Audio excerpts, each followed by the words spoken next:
Welcome everybody back. Welcome everybody back. Everybody needs to come in the chat. Haven't seen you guys in so long. So, welcome everybody back to Boost Emotion, guys. And today, I'm here to answer all you guys' questions. So, if you guys have any questions, I want to start getting a few people in the chat. Come on, what's going on, Max Legends? How you been, brother? What's going on, Patel? All right, how you doing? What's going on, Kid? Everybody, come in, come in, come in. I hope you guys have a good morning, good night, good evening, wherever you at in the world. So today, I want to have a conversation with you guys. If you want to jump right into it, start asking questions. But I wanted to shout out Max Legends. I want to shout out Patel. I want to shout out Kid. I want to shout out Jesus Maya. Apologize. I do apologize if I messed up your name. But once I want to say thank you to everybody. Thank you to all the new subscribers. This time is I'm want to be able to answer a lot of you guys' questions. So this is the best time to just shoot it. You guys have me for an hour, maybe even 2 hours, because I know a lot of people are gonna be working, getting off of work at this time, depending on because it's Eastern time about 6:30. So I know in LA it might be like 4 or 5 o'clock in the afternoon. Some people might still be at work. But otherwise than that, what's some of the questions you have to ask? Who's the fastest JB4 on the street, Boost? Come on, Max. Listen, your car's fast. So Max Boost, Max Legends right now, I just want to let you know he's on full downpipes in a JB4. I don't recommend you guys doing that. He has a car that's impenetrable. Something is so amazing with his car that it has not blown up yet.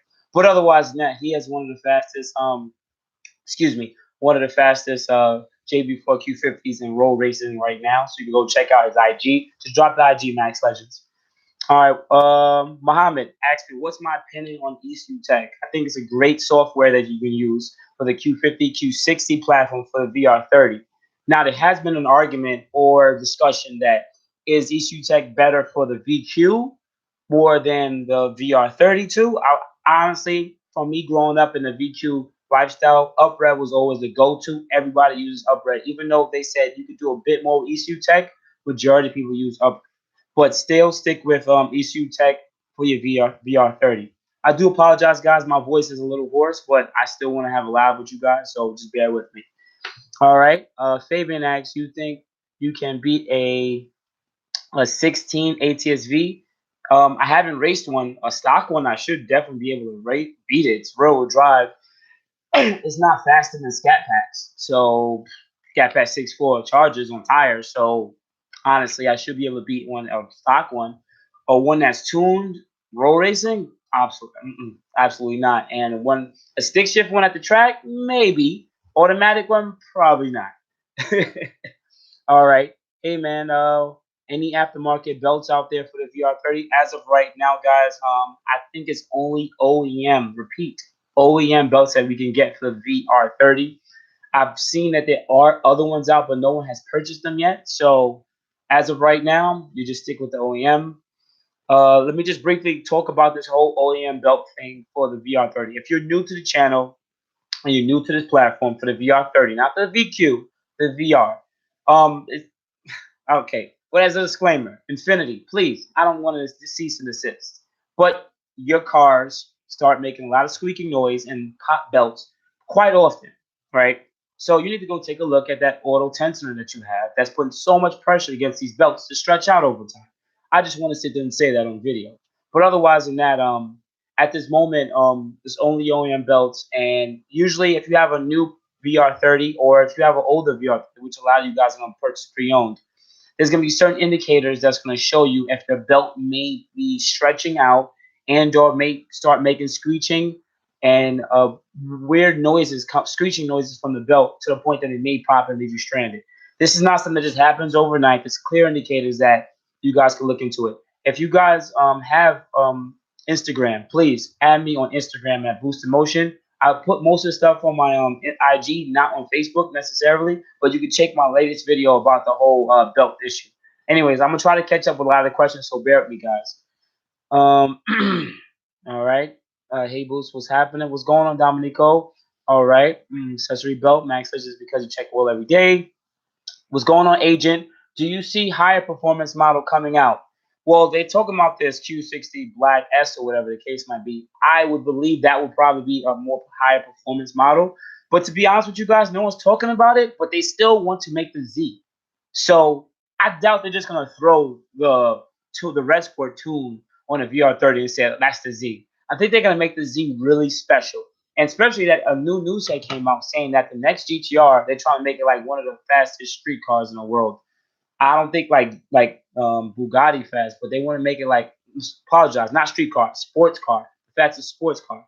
So I think Nissan has a lot up their sleeve, especially that with the new Super coming out. I think they're gonna want to make a very competitive Z car. So we just gotta wait and see for it. Maybe larger turbos. Maybe they actually go with a better different transmission. You never know. All right, just want to catch up, guys. Best cold air intake for 2010 G37 sedan. There's plenty of them. You can check out Takeda, STILLEN, Z1 Motorsports, the one that comes through the front and comes behind the grill, but in front of the radiator. There's different one models out there. Don't get the hot air intakes that sit in the hood, under the hood, behind the radiator fans. No, you don't want that. You want the one that goes in front of the radiator, but behind the grill. You want to get the most cold air to come in to bring your ambient temperatures down, okay? They're a little bit more expensive than the regular intakes, but in the long run, they look the best, they sound the best, and they perform the best. All right, what's the best oil for the VR30 based on viscosity? What brand? Honestly, bro, I do not know what the best oil is on the market. All I know is that Nissan Infiniti has their own specific viscosity that they want you to use. So majority of the time, people use 5W30 in above 60 degrees Fahrenheit, and anything below that, they start going to the 020. That's usually what it is. But you also have Amsoil that's been doing some trials, and there's a guy on the Q50 Q60 platform that's been testing it out in his car, and it's been getting great results. And there's also some people that are tuned that are actually running 040 in the winter and 540 in the summer. Not telling you guys to go and do that, but this is what some guys are running on their tuned modified VR30s. All right. What's the best heat exchanger for your buck? Frozen Boost. Frozen Boost is the best heat exchanger for your buck because it's only like $150. Yes, you have to still buy the self-tapping screws and maybe some hoses, but I bought my hoses for what, like $16 to use with the Burger Tuning one because I still wanted to run it in line with the stock one. And at $150, you can't beat that. Like that's affordably cheap. Like affordably cheap. The Burger Tuning is slightly bigger. I actually have two different versions, but it is about double the price of that. And then once you go to AMS, then $700-800 for that. Then you don't have to have the AMS one installed by Infiniti. They might try to pull that on you, but you can buy the heat exchangers from them and get it installed. As long as it's a proper install and they bleed it out properly, you're never gonna have no issues because Infiniti. I'm not necessarily they're not warranting it, but they're like, hey, it's an AMS part, it's perfectly fine, just like the intakes. Okay, what's up, Boost? Hey, thinking about retrofitting a second water pump. Oh, you thinking about no? At J Dot, I'm not thinking about retrofitting a second water pump. I don't really feel like doing anything too electrical on my car. I would. It would be nice if AMS took their time out to like make a secondary water pump for us. That'd be kind of dope. So it'd be like a plug and play thing. Because the secondary water pump. Okay, so for some of you guys who don't understand what the VR30 has going on, but we got to go to the VQ to stuff too, guys. Because I got VQ guys on my channel too. For the VR30, right? For Red Sports and for Silver Sports, this is the 3.0T Sport with the BBK paddles and the BBK and paddles and the digital dynamic suspension. You guys have a secondary. Matter of fact, let me take that back. I do apologize. You guys actually do not have a secondary water pump. Only the Red Sports come with the secondary water pump. Sorry, guys. If you have a Silver Sport, the one with the BBK, the paddle shifters, and the digital dynamic suspensions, you guys have an oil cooler, but you guys do not get a secondary water pump. This added secondary water pump helps you guys a whole lot. Repeat, a whole lot with the cooling and keeping the consistent power in your heat exchangers.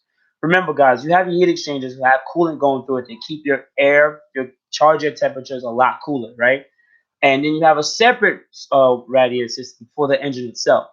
Now, of course, the more amount of PSI you run, the hotter the charger temperature get.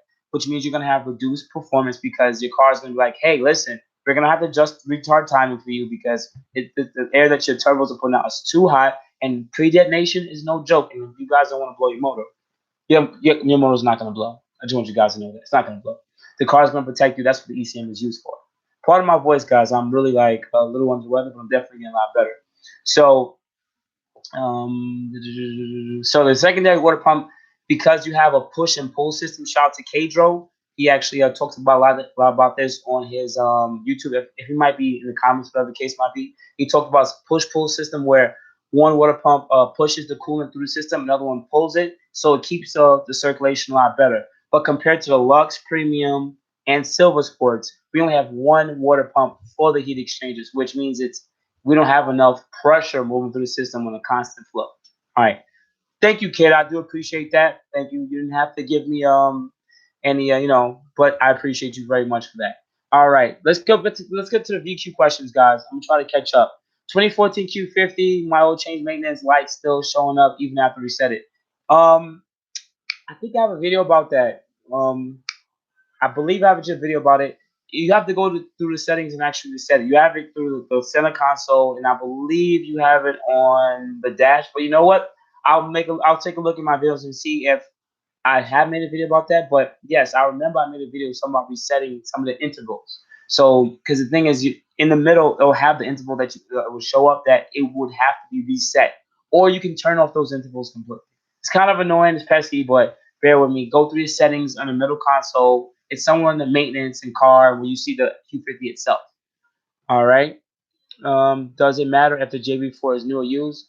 No, absolutely not. Does not matter if the JB4 is new or used, but if it is used and if it was paired already, you're gonna have, when you try to set it up and connect everything, once you try to you download the app and then you connect it to the JB4, it's gonna say you're gonna have to send an email or something like that. What Burger Tuning is gonna have to do is pretty much reset it. They're just gonna reset it, and that's gonna allow you to make your own code. So that's the only thing. It's not really a big issue. Just send an email. It takes them about 24 hours to respond, and they'll clear it, and then you can be able to access the JB4. All right, guys. All right. What's the best intake for 3.7? Is it regular K&N better? I think I might talk about that Titan. I don't know what 3.7 you're talking about, Titan. If you're talking about the Q50, get to the key to intakes. That's the only intakes that are proven to give some actual power. If you're talking about the G37, 370Zs, 3.7 liter, then we're talking about the intakes that come to the front, such as the Takeda, such as the STILLEN, such as the Z1 Motorsports. Okay? And there's a few other ones. Only get the intakes that come to behind the grill, but in front of the radiator. All right, guys? Okay, got my update tune done last Friday at the shop in Houston. Now I'm pushing 450 wheel horsepower. I hope, 450 wheel horsepower. The car must feel great. But how hot is it down in Houston, bro? Like, how hot is it? Because I hope you got an upgraded heat exchanger on there. At that point, when you live where it's really hot all the time, you better get the AMS heat exchanger. Period. Because up here in New York, we're not getting 90, 100-degree weather every day. And that's what I want to draw and speak to you guys about. If you live in a hot climate where it's always going to be 80 and above all year round, just spend extra money and get the AMS heat exchanger because you're going to have consistent performance and you're not going to heat soak as much. Not saying that you can't cheap out and get the Burger Tuning or the Frozen Boost, but if you're going to be the type of guys going to get in races every weekend and do, your nonsense, because I know I got cops on here and everything, and troopers, but otherwise than that, that's the best consistent performance you can get. And also, AMS came out with their new reservoir. It actually goes in the fender. It's 1.5 gallons of coolant for the heat exchanger. That's insane. It just came out with a new product. Shout out to AMS. Okay, Hi, Romy. Hey, man, just showing some love, support to your channel. Great. Thank you, man. Thank you, Romy. Appreciate you very much. All right, got mine at the shop. Houston, too. They were strong 422 wheel horsepower on 3 exchange. Okay. How much horsepower is the JB4 giving you from stock? At the GOAT. I've been saying this for the longest. I've been wanting to get on a dyno, but there's like 3 to 4 all-wheel drive dynos in New York, and 3 of them were told to me that they don't read right.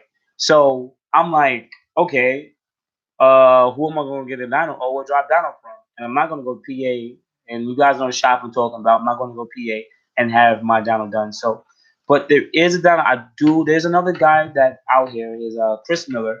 Some people use his dyno. So I actually hit him up, Haven't set up a date, but I do want to have the car dyno in JB4 so I can give you guys a good reference on what it's doing in this decently 70-80 degree weather out here in New York. So, but from what I read, what Burger Tuning has continued to do, and a few other members who have winter dynos and dyno jets and dyno meters and Mustang dynos, JB4 has been putting out a consistent between 400 to 440 wheel horses, depending on fuel and modifications. That's not bad, but that's peak. Usually it falls off after like 5,500 RPM too, but that's how our cars usually lose power. Okay, all right, got my do. All right, just join. What's going on, Colton? How are you, sir? All right, how are you? What's up? What's going on, Clarence? Need CarPlay and Infiniti Q. Yep, Clarence, we definitely need CarPlay. Like dead serious, we definitely need CarPlay. But they don't want to give it to us. They don't want to give us CarPlay. I believe our infotainment is the license. Some people spoke about in the Q50 Q60 group on Facebook that they had a contract, and that contract was expire like 2021. After that, they're gonna move to Apple CarPlay and everything like that. And you know what? That's still taking too goddamn long. Cause I just look at those two screens and I ain't doing nothing with it. Shout out to Insignia. He's the guy who deals with the Telsa screens. You know, the replacement center console screens that has the one piece and look like a Telsa screen.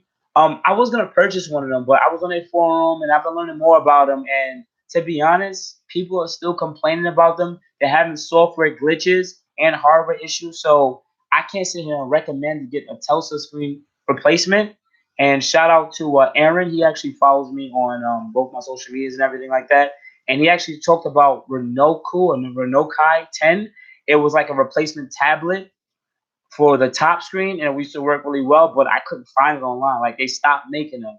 But there are a few other tablets out there and software like NAVIKS or whatever the case might be, where you can actually have some kind of integrated Apple CarPlay and Android Auto and plug in whatever the case may be. And it's actually quite great. But I haven't tried any of those products, so I can't recommend them. But from looking online or YouTubing it like this, I've been seeing great results on it. So if some of you guys are tired of looking at the top and bottom screen, look into those other replacement devices and or tablets for the top screen and or the bottom screen. You may actually like the car a bit more at that. Because I just want waves. I just want waves up all the time. And I want to be able to put the JB4 on the top screen. That's all I want to do. Let me see, guys. Pardon my voice because I'm a little sick, guys, so please don't beat me up. I have a G37 coupe. Should I buy a 2016 Redsport 400? That's a great question. I actually should bring that up in a separate video. But a few people that I know that came from the G37 to the VR world have said that they actually miss the analog feeling of the G37. And let me just speak on a little bit. When I had my G, right, I love the fact that everything seemed a lot more simple. Simple. Just hear me out. Like to turn the heat and to turn the heat on or turn the AC on, it was just a button and a knob, and I like that. It was like so simple. But my car has like I have to press the screen, I have to do all of this, and I always have to go back to, and it always resets itself every time, and it's kind of an annoyance. I really don't like that. Like if I get in a hot car, I want to be able to just turn to cold. I don't have to go. I don't like doing this just to get it to go cold. So stuff like that. I like the feeling of the G. The G was a little better. Of course, the styling was a little dated, but otherwise than that, I like the G for what it was. It just fit in a little better. The only thing that I think if I was gonna get a G37 again, which I would like to, but not a sedan or coupe. Sorry guys, I would go and get a coupe. I would just change out the top screen and put like an Android tablet up there. That's it, and then I'll be happy with the car. Literally, the G37 coupe to me, outside looks good, inside looks good. Just need to upgrade that little tablet, little thing, little BPS they got up there, and that's it. I think the car can be upgraded. So if you're gonna go to like a Redsport though, you're gonna notice the power is way more fun. Uh, that's literally it. Like we have car when you're coming from the VQ world, you're always like, I want a bit more power. So that's why I jumped ship and went to the VR world because you can plug in a JB4, you can put tunes on it, you can put downpipes in it, and you can mess with it a little bit more where you can actually gain consistent power and not lose to every 392 scat pack. You know what? Before I used to get A and up by scat packs. And I'm talking about like every single light. Even if I jump on them first. You know how it feels to keep losing to those cars? Now I leave them and it feels so freaking good. But honestly, I would recommend you go out and drive the Redsport, see how if you can fit it into your life, look at the payments, or if you want to buy it cash, or if you want to buy it lease, you want to get a lease. Just make sure you make the crucial decision and get exactly what you want. You know. Okay, sorry guys, I'm trying to catch up. My friend has an M3 competition package. Can I take him with the setup that you have on your Q? I have not raced, repeat, I have not raced a competition pack Q, but shout out to Max Legends. He said he has raced one. And it seems like he gave him like at least a half a car. So, but you know, he has full downpipes and exhaust from JB, rocking like E30 mix and fuel wires. But you know, that's you know, he needs to put that video out there and people really need to see the hardcore evidence. But no, I don't think you're really gonna get him on a roll. But a dig, yes, a dig, yes, you should be able to mess with him from a dig if he's stock. All right. Debating high flow cats versus test pipes, but not looking towards the gas smell I hear from the 2015 Q50 Premium. All right, guys. So if any of you VQ guys are watching, right, from what I've been told, from what I know, because I had test pipes, one.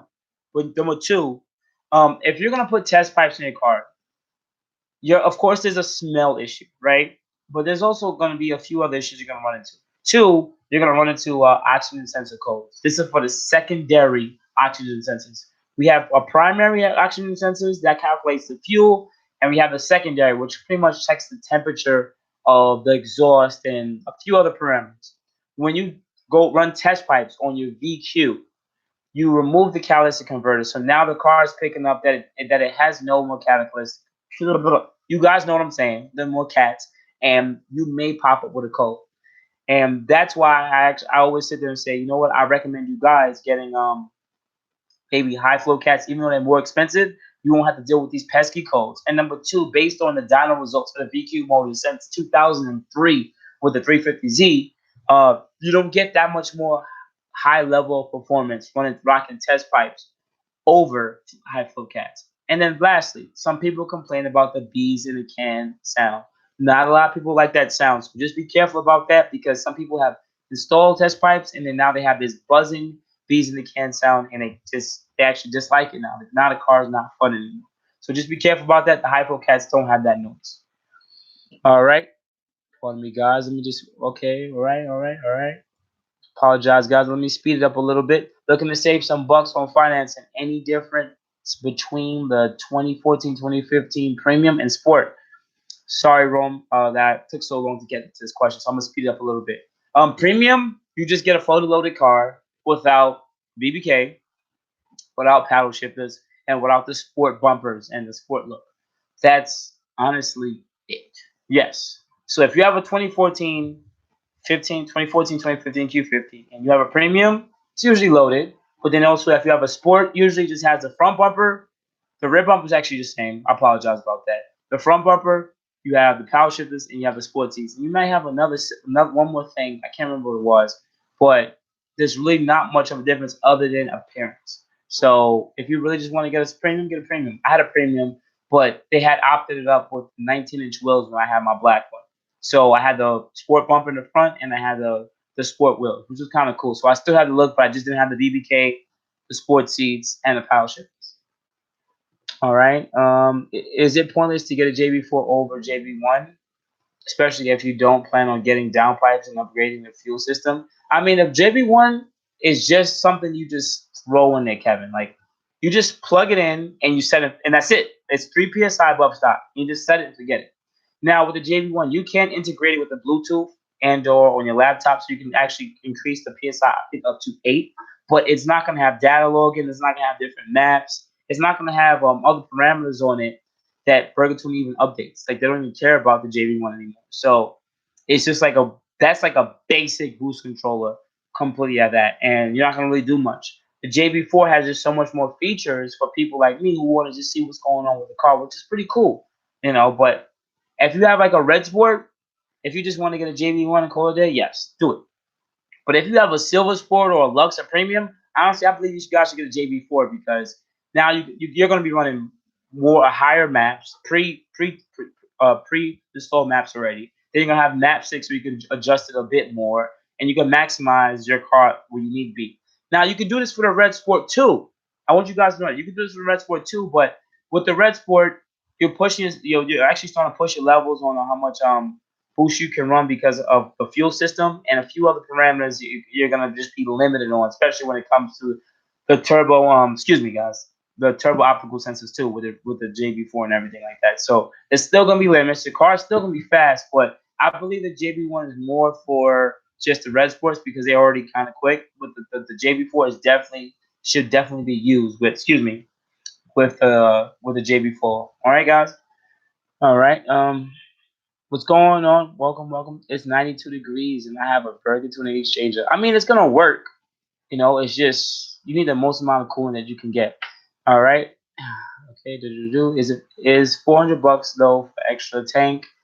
I'm trying. Let 400 bucks for an extra tank to me is actually quite cheap.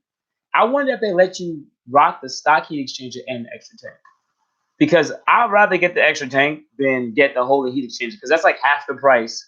Repeat, that's like half the price of the heat exchanger. Just saying. But now you gotta take off a fender rather than a bumper, or you gotta take off the bumper and the fender. I'm trying to make a mock, so I should be able to use B-Link and eBay. Also trying to get a FFH when it comes out. Stefan, I'm actually confused what you're speaking about. All right, hey bro, what's going on? What's going to be your next car? Well, what's going on, Paul? So I might have spoken this on my IG. If you guys have been watching me on my Instagram, add me at boostinmotion on Instagram, and I actually go live a bit live, but there a lot more, even though I don't get paid off of it. But I go live there, but more because I can curse and I can talk people BS with you guys, but actually talk about more sensitive issues. And one of the things I talk about is they're coming out with an all-wheel drive. Repeat, they're coming out with an all-wheel drive M3. And I'm not saying that I want to leave the whole M game, I mean the Q game, but an all-wheel drive M3 sounds so good because they're like the Civic of the like exotic world. Like people usually want to go into like exotic fast cars or those like important cars. They usually get an M3 and then after that they get a Porsche. So yes, I would definitely want an M3, but we'll see what happens. We'll definitely see what happens. But let me try to get back to some of you guys' questions. Car plays the devil. I disabled mine. The dealership is soon. Boost. Which one you suggest at BMW Grand Coupe 650 or? Well, come on, man. All right. I don't really like the 4.4 from BMW that much because I know a few people who have that 4.4 twin turbo V8 and they always ran into issues. So I'm not a fan of the motor, but I am a fan of the car. The car looks gorgeous, especially in white. Sport package, I think it's a good looking car and it's way more roomier.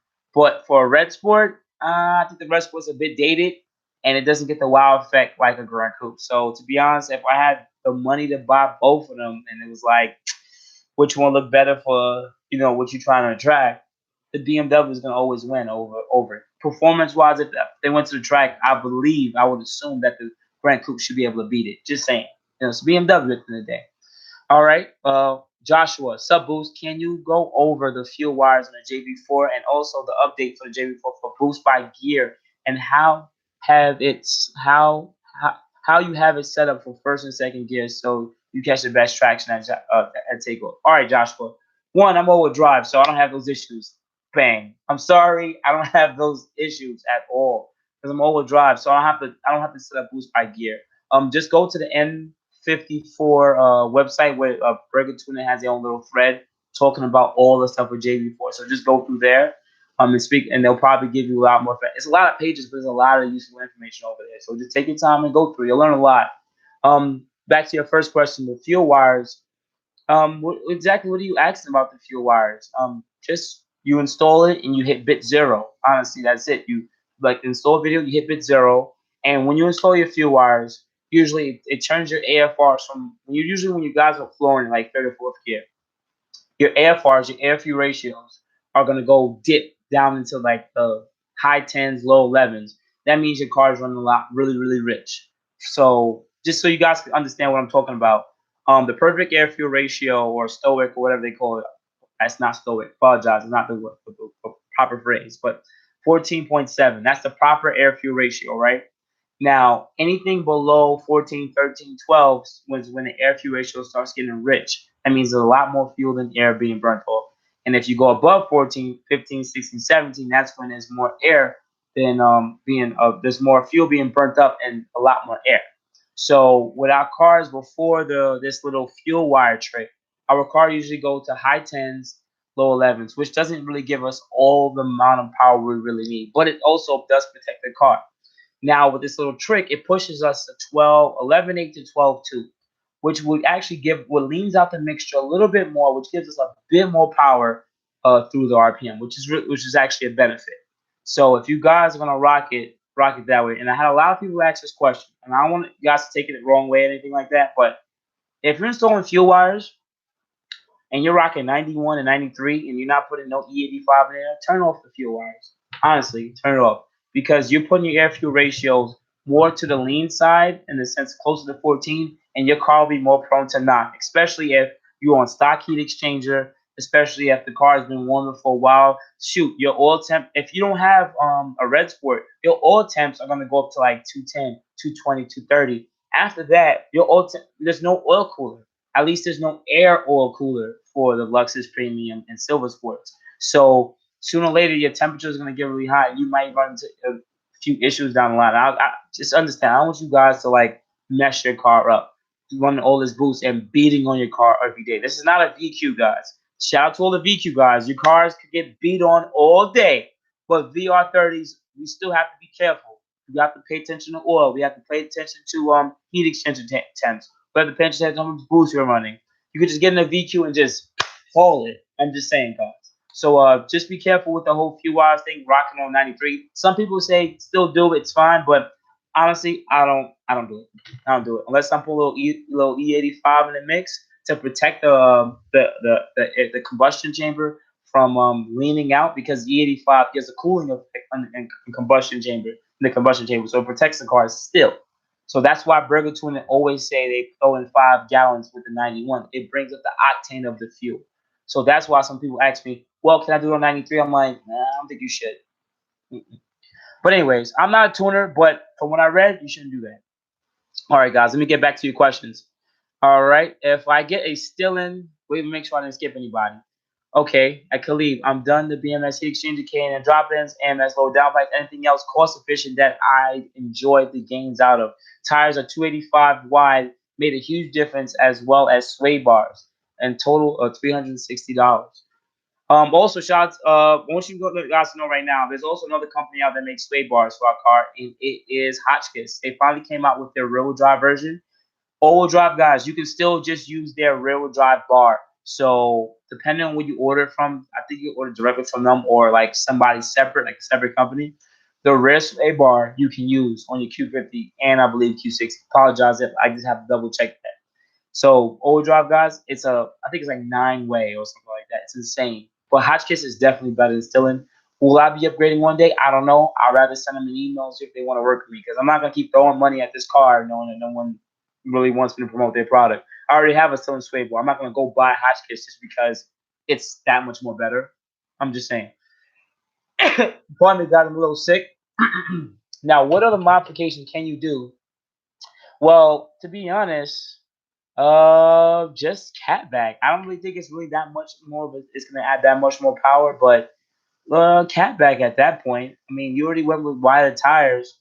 I'm not gonna say get a drive shaft because those was expensive, and I don't think they really give much more of a excuse me, guys, much more of a quicker time at the drag strip. They're pretty much more of a preventative maintenance thing because our drive shafts are two-piece and they have a carrier bearing in the middle. They're like a rubber bushing. That rubber bushing messes up after time, so you'll get a lot of shaking in the body of the car. So a lot of people have upgraded drive shaft because you basically regain some of your wheel horsepower because of drivetrain loss, and number two, they don't have to deal with that wobbling issue from the carrier bearing. Otherwise than that, I would say, Khalid, switch your brake pads. Go with a better brake pad because now your car is faster and you got better tires. But it's nice to go quicker, but you got to come to a stop. And recently, I made a video when I just went right back to my regular OEM brake pads because my Hulk 5.0 pads are kind of low, and it feels like I'm driving on butter. So I'm gonna be upgrading those back really soon. All right. If I get a STILLEN CATBACK exhaust, I must do a dyno tune, right?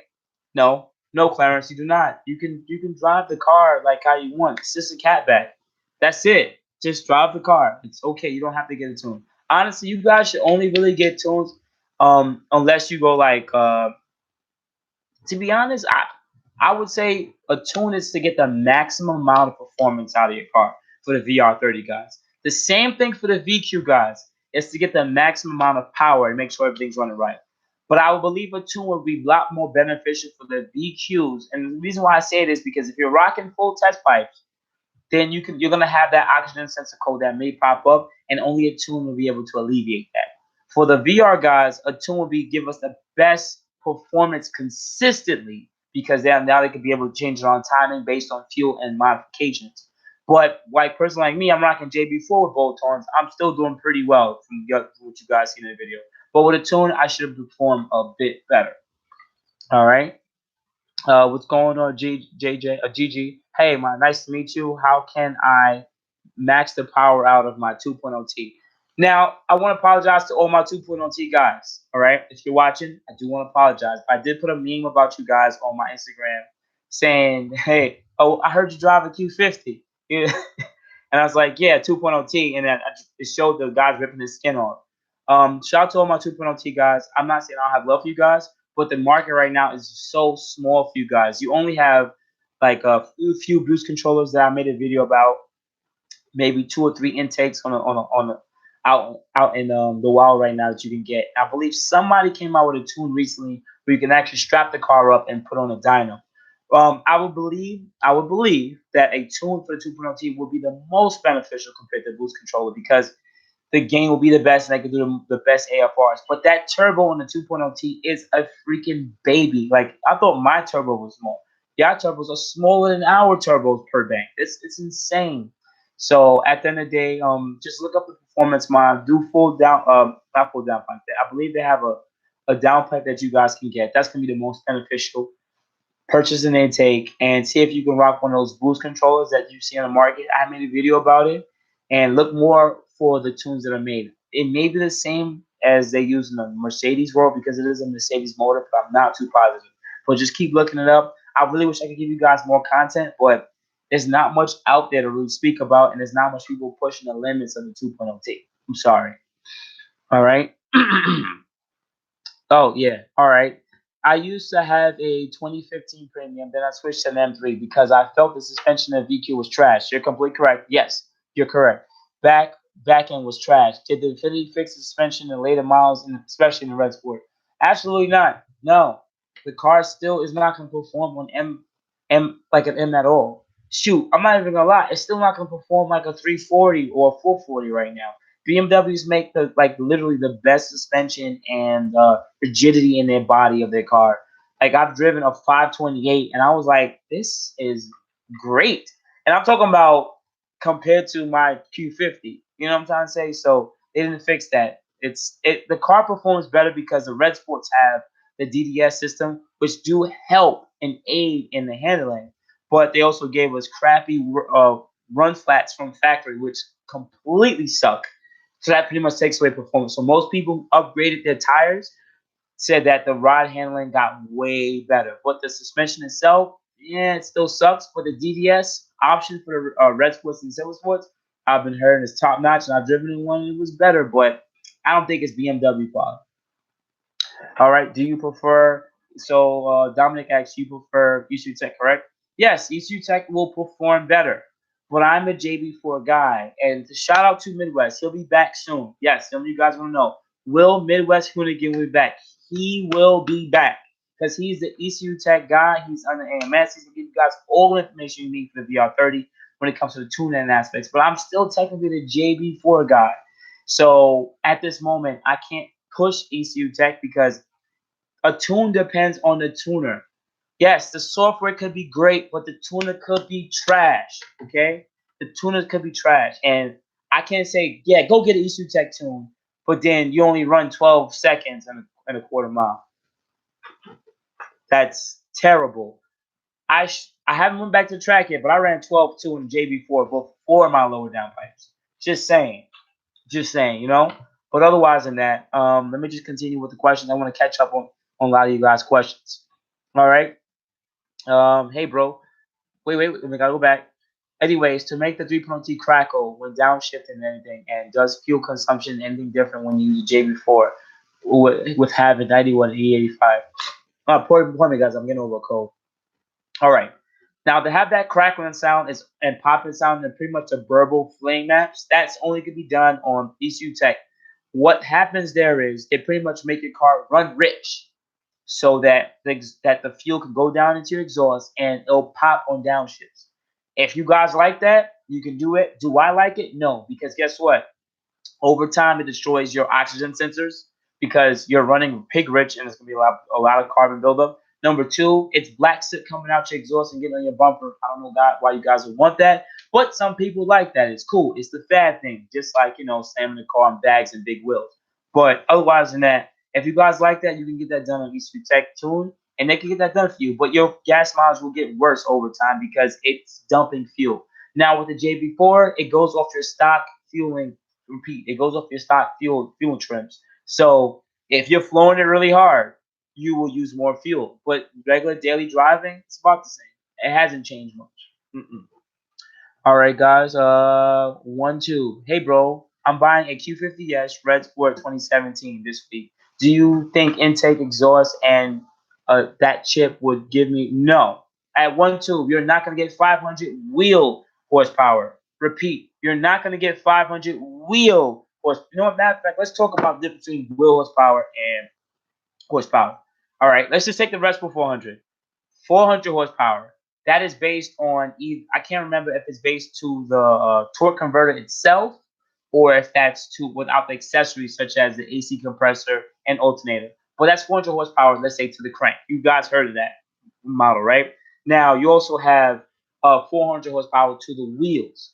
That's when it goes through the transmission, it goes through the drive shaft, it goes through the differential, and then the half shafts to the tire to the ground. That's when people say 400 to the wheel. And then usually the drivetrain loss for our cars, for automatic cars, are usually between 15 to 20%.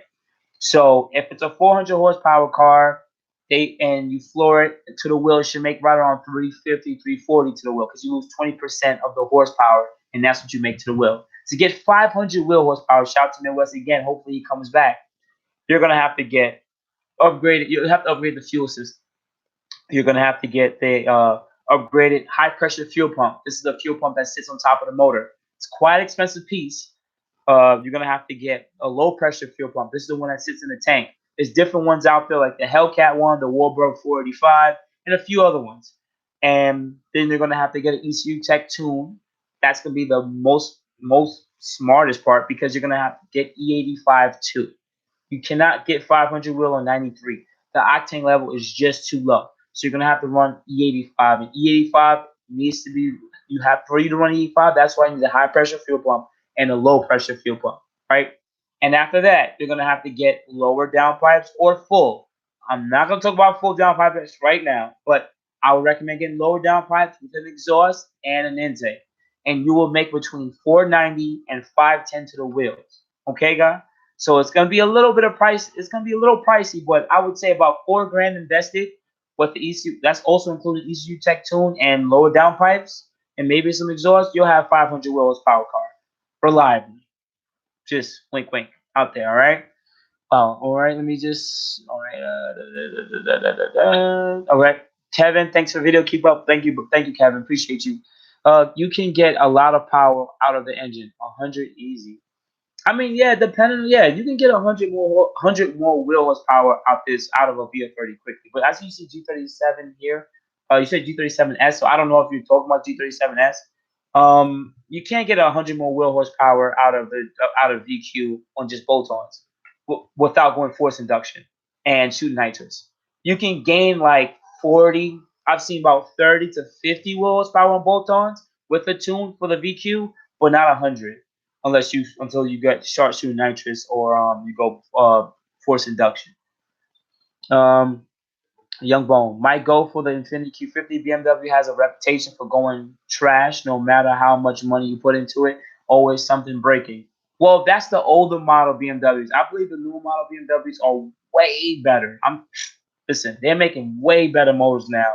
So I give BMW their quality has gotten a lot better in the last few years. But you know what? you have to give it some time and see. So I do agree about that. But looking at the M4s, they've been out since 2012, 2013, 2014, something like that, and they're still pretty reliable cars, and they're still doing pretty great.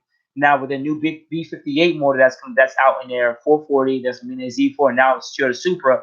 That's a really good, reliable motor already out the gate. And it sounds weird me saying that. Well, we'll wait and see how this direct injection thing turns out with the carbon buildup. But otherwise than that, I believe that motor is going to be a good motor. And a few other motors that they use are pretty competent. They're doing their job. So shout out to BMW. I think they're doing a great job. All right. All right. Might go for okay in the building. What's going on, Curry? What's going on, Arthur? What's going on? All right. Hey, Boost. After looking at the belt video that you posted, I looked at my belt and the pointer is right in the middle of the two tabs. Is that where it should be? From what I've seen with my own car and a few other people's car, not much. It's usually when it starts getting into the second tab and more. Some people send me pictures and it was past the second tab, and their car have already been making the screeching noise, but they thought it was normal. So should it be something that you change right now? I'm gonna ask you a question. Is the belt screeching right now? If it's not screeching, don't change it. That's it. If you look at the belt and you can see stretching and or on the rib you can see that starting to crack and dry up, change it.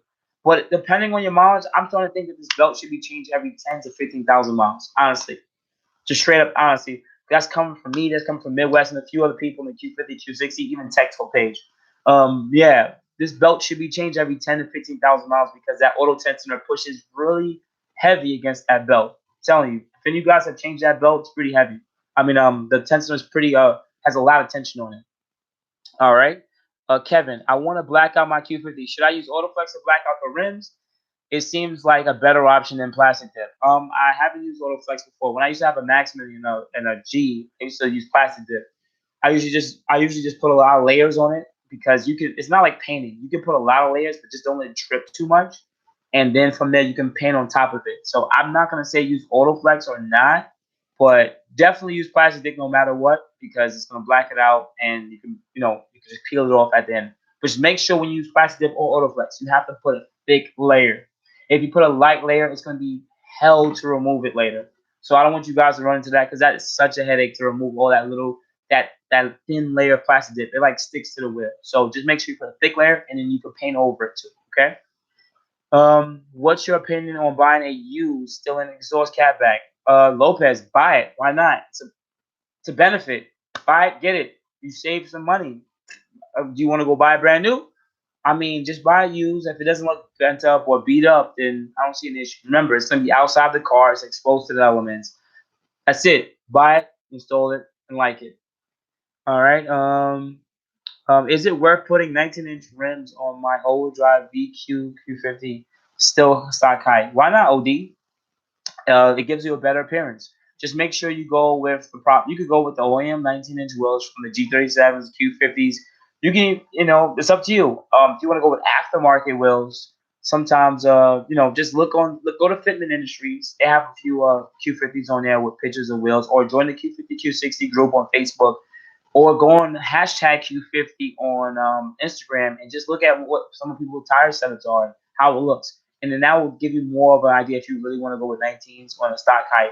Just a little bit more easier that way, rather than just go pick some wheels, So that's my recommendation. What's going on, Roland? What's going on? I do appreciate that very much. I do appreciate that very much, what you did. I want to drop my 2015 Q50 Premium. What cores can I go with that won't require me to get a camber kit to align? All right, Roland. So most of you guys want to lower your cars. In his case, he wants to put it on coilovers. Now, there are a few now there's more coilovers on the market for the Q50, right? Now, I have BC coilovers from my black Q50 2015. Even now, I just pretty much swapped them over. And I still have about maybe over almost 40,000 miles on them. Now, with BC Racing coilovers, they're performed quite well. My only recommendation is if you're going to go with BC, just reuse the OEM top hats for the rear suspension. That's all I recommend you doing because it will be a clunking noise that they do complain about. So just reuse the OEM top hats from the rear suspension. Now, he's talking about, does he need a camber kit? You're only going to run into camber issues if you slam the car. Majority of cars from factory come with at least 1 degree of negative camber. My car is lower tire to fender, and it has about 2.5, excuse me, 2.5, negative 2.5 degrees of camber. That's not too bad. I've done about maybe 15, about 10,000 miles on my car right now, and there's barely any camber with it. Camber doesn't destroy tires, guys. Toe destroys tires. Remember, camber, you only turn the tires a little bit more in. So 2 to 3 degrees isn't that bad. But when you're talking about toe, let me get the camera to readjust itself. Right? When you're talking about toe now, we're talking about when the tire goes like this and it's facing either left or right or toe in and toe out. That destroys the tires. So definitely go purchase the coilovers. But when you do install them, pick the height you want to drive the car at, because at the end of the day, you want to be able to get up driveways and speed bumps, no issues. Just lower it a little bit. Camber's not going to be off that much, and go get alignment and make sure that the wheels are going straight. Camber wear doesn't really kill your tires. It's toe. That's my recommendation from my own experience. And if you guys want to know, I was a tire technician at one point at BJ's Wholesale Club. So I was taught by Michelin themselves on tire wear and tire everything. So yes, toe destroys tires, not camber. All right. Oh.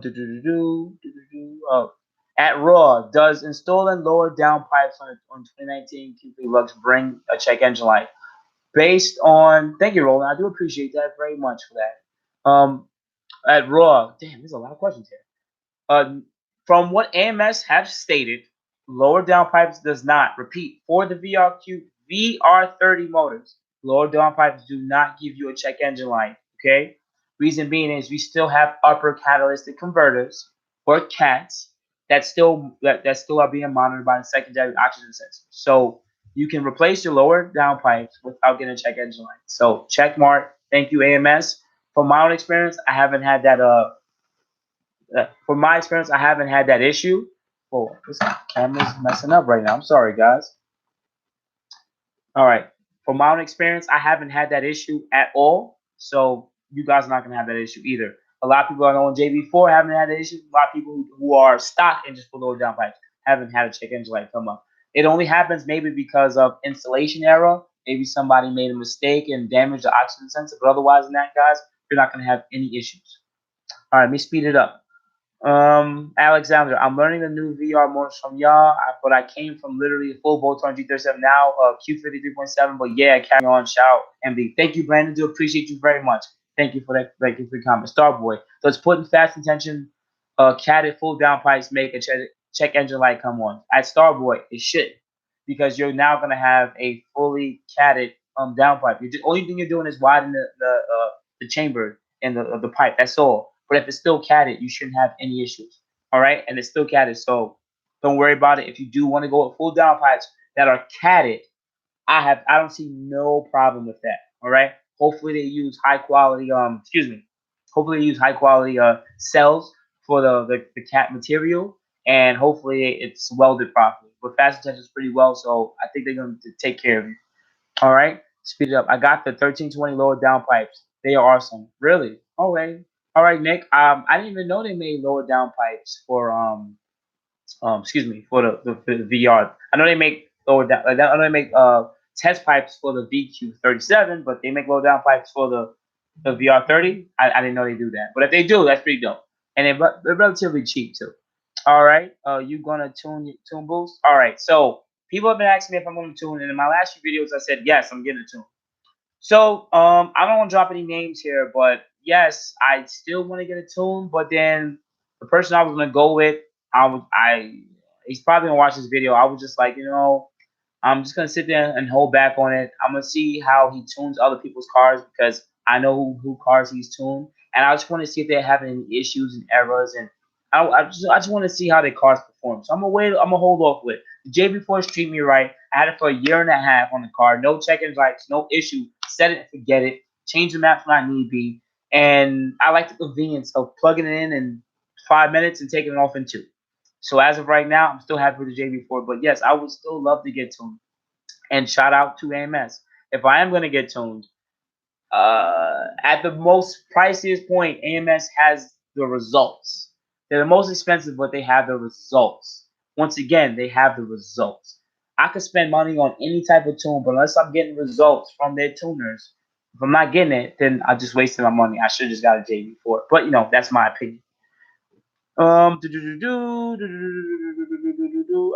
I got JB4. Haven't got the fuel wires yet. My hands are way too big to put them in. It's fine, Nick. You can just rock the JB4 without fuel wires. You don't have to kill yourself about it. The JB4 is still protecting you, still doing what it needs to get done. What? Or as at Q50, what should I? What should I do? I have a 2018 Q50 Luxe with 14,000 miles on the tires, and a pretty shot. I don't beat on them at all, and I opted out of the tire package. What should I do? Any ideas? Well, sounds like you're getting a pair of new tires or a set of new 4 tires. Get depending on where the wear is. If, I assume that the wear is in the front because usually the front tires wear quicker, unless you're road drive. Get a pair of 2 tires off Tire Rack or eBay. You know, brand new tires with some kind of mileage warranty. And once you have them installed, get alignment done. That's it. That's all you can do. That's my recommendation. All right. All right, Q50, you should just find some tires. Yeah, affordable. Let me speed this up. Oh, man, there's a lot of questions. Hey, Bulls, do you prefer Lawrence Springs, bag, BC coils, or V? Oh, God. Oof. I am a coilover person. Sorry, everyone's watching. I like coilovers. I think coilovers perform the best. Honestly, that's my opinion. Reason being, springs are the cheapest, but you still have to spend the amount of money and labor to have them installed just for the shocks to go out later down the line. That is a waste of freaking time and money. Coilovers, you replace the strut and spring one time, 1, 2. It's easiest for installation, and you can choose to slam the car if you want, or you can choose to have the car just an inch lower than stock, and it's going to perform way better. The handling's going to be way better. The ride comfort is going to be, it's not going to be mushy anymore. It's going to be way better. And you can adjust, you can adjust the firmness of the suspension. So if you wanted to drive soft and comfortable, you can do so. If you want it to be up very firm, you can just adjust it with a knob. I like that. Bags, on the other hand, I like bags. I like the idea of bags. I'm even thinking about bagging my car because, you know, you know. But the fact of what I don't like about bags is I have to run line to the through the carpet. I have to hook up um electric lines for the AC compressor for the remote.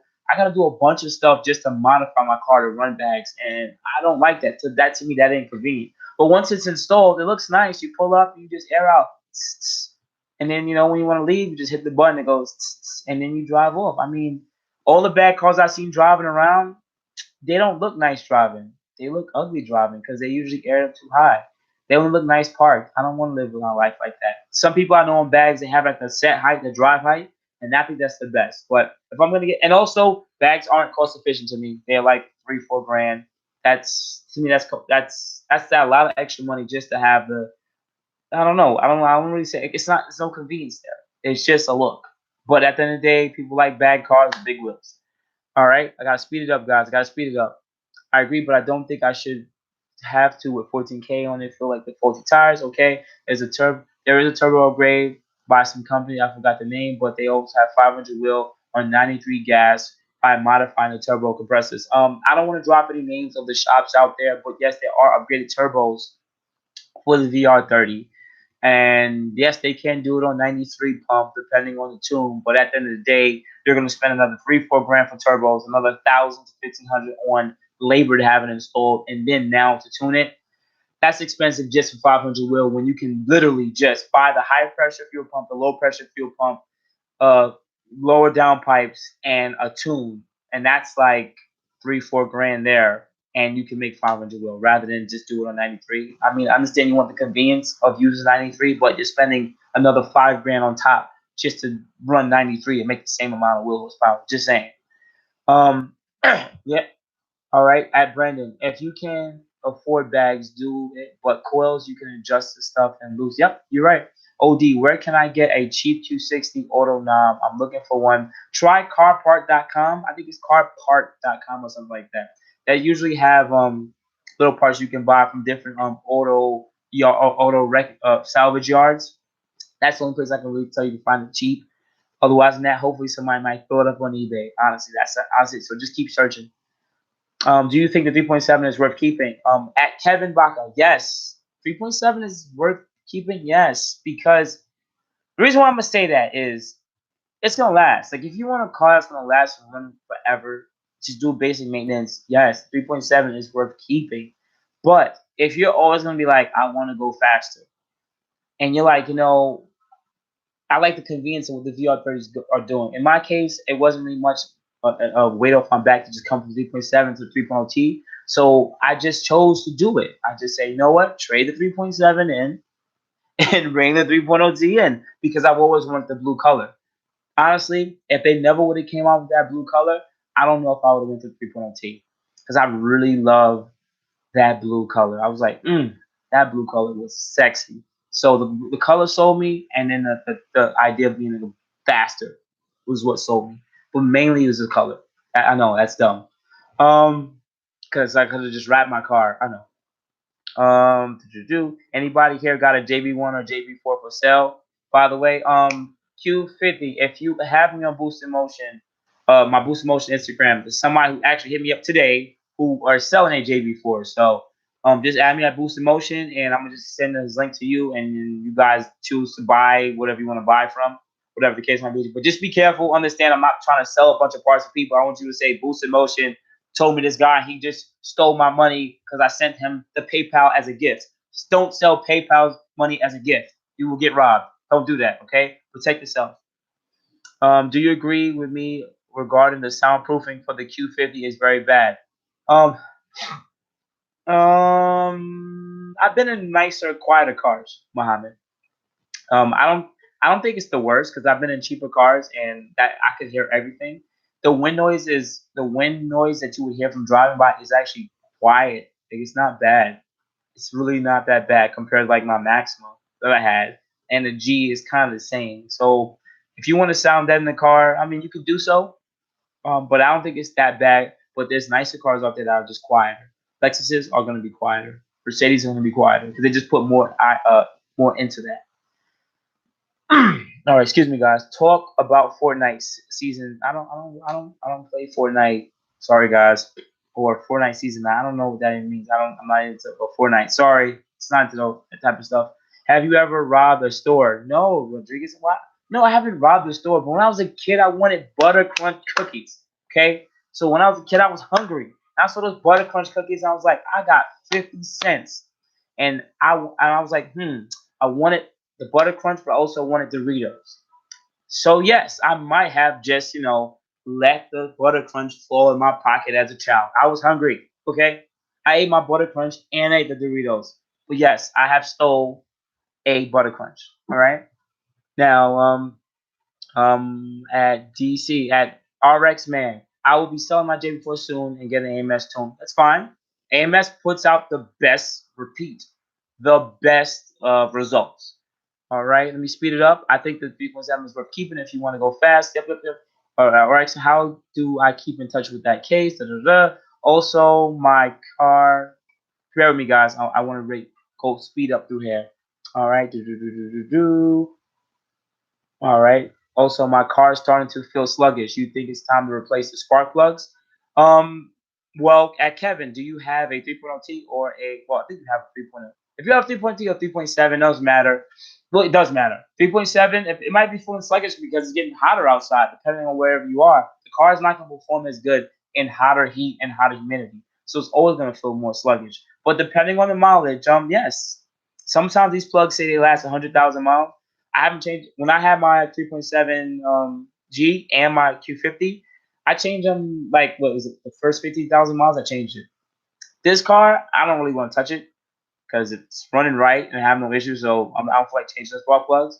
But I changed it after 15,000 miles because I was like, you know what? Let me just change the plugs because I like to maintain my car. I just think it's something cool to do. RX man, I'll also be selling my Infiniti AXLEBACK once my fax extensions comes in. See, RX man's mad smart. He's gonna come under here, put his email, and sell his car parts. He's mad intelligent right now. You guys, shout out to RX man. He's really trying to get his parts out the way. Smart man. I mess with you, bro. You cool, bro. I just need a JB4. My 2015 Q50 got 25,000 miles. When do I change the heat exchanger? When do I change the heat exchanger? Well, you have a 2015, you have a Q50 3.7. you don't really have a heat exchanger. The heat exchanger is only for 2016 and up, Q50s, and 2017 up, and Q60s. These are the people who have the VR30 motors, twin turbo motors. For the regular VQs, you don't have to do anything. You change the oil. You put if you have power steering, you change the power steering fluid. If you have the direct steering, the electronics, you don't have to do nothing. You just drive that car and just change the fluids and change the tires with the brake pads on and beat on it. I miss redlining my car, man. I miss the VQ. You go redline that girl just all day long. I was completely off beat there. But anyways, I have few wires but never install them. RX man, you don't have to install them yet. Just take your time.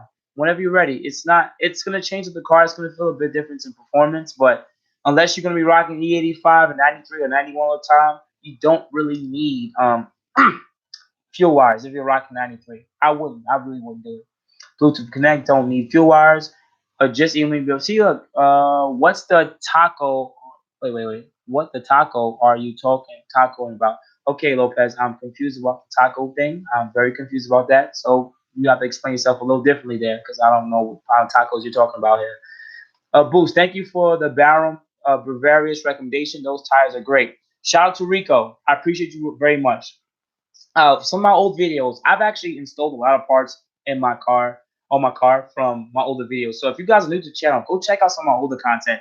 There's a lot of parts I've installed, and there's a lot of questions you guys asked me that I already did in older videos.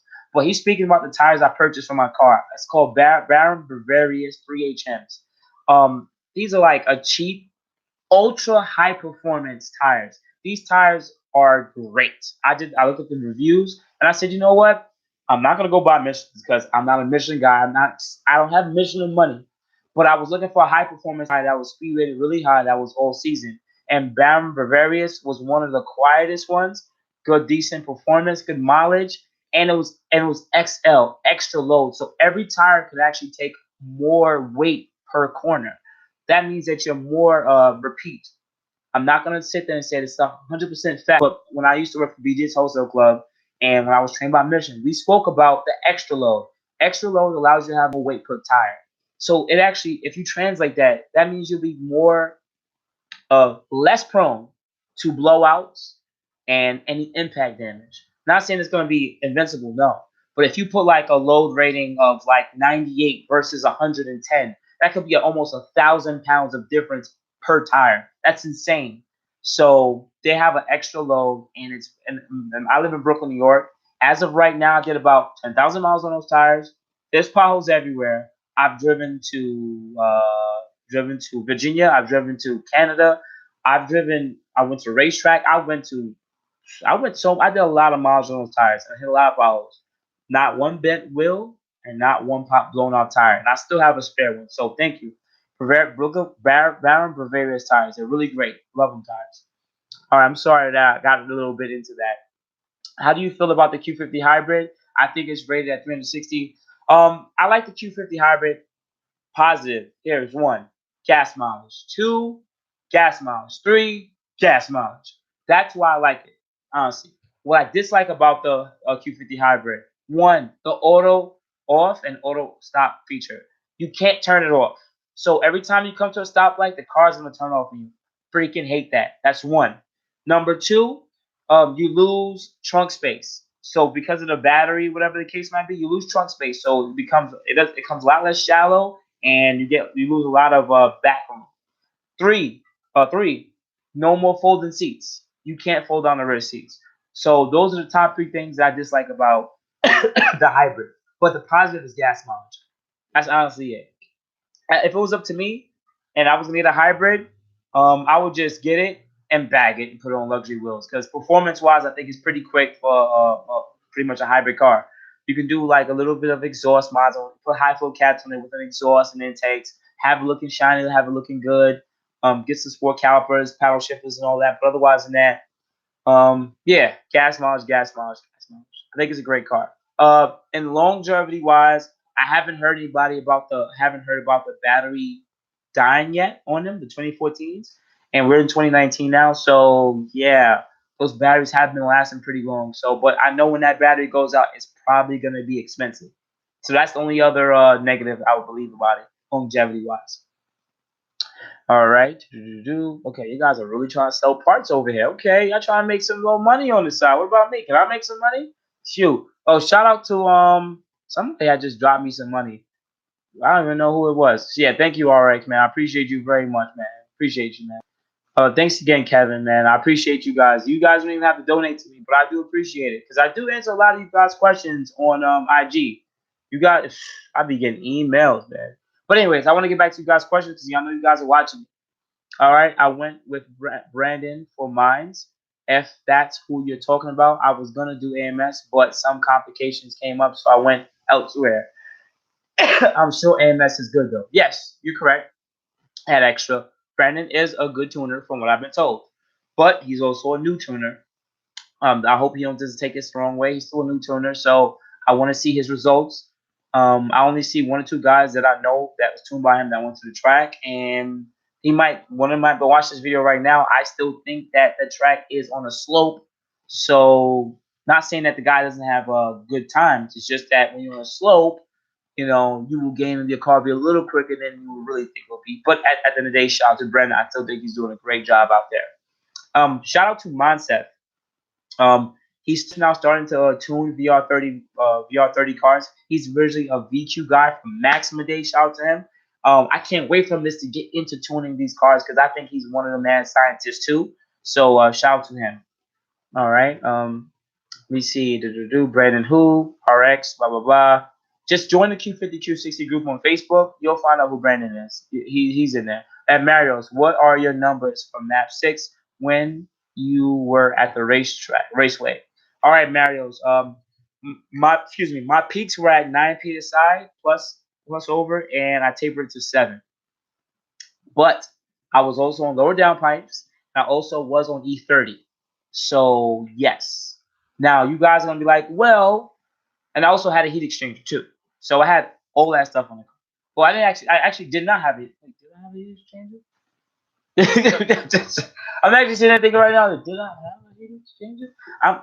I'm really can't remember, but yeah, I had a heat exchanger. I'm sorry, guys. Yeah, I had a heat exchanger. I had low downpipes. I had JB4 with fuel wires and E30 mix. So I was pretty much a burger tuning car when I went out there. So I had plus 9 peaks, and it tapered off to 7 from like 55 to 6,500, and 7,000 you leave at 0.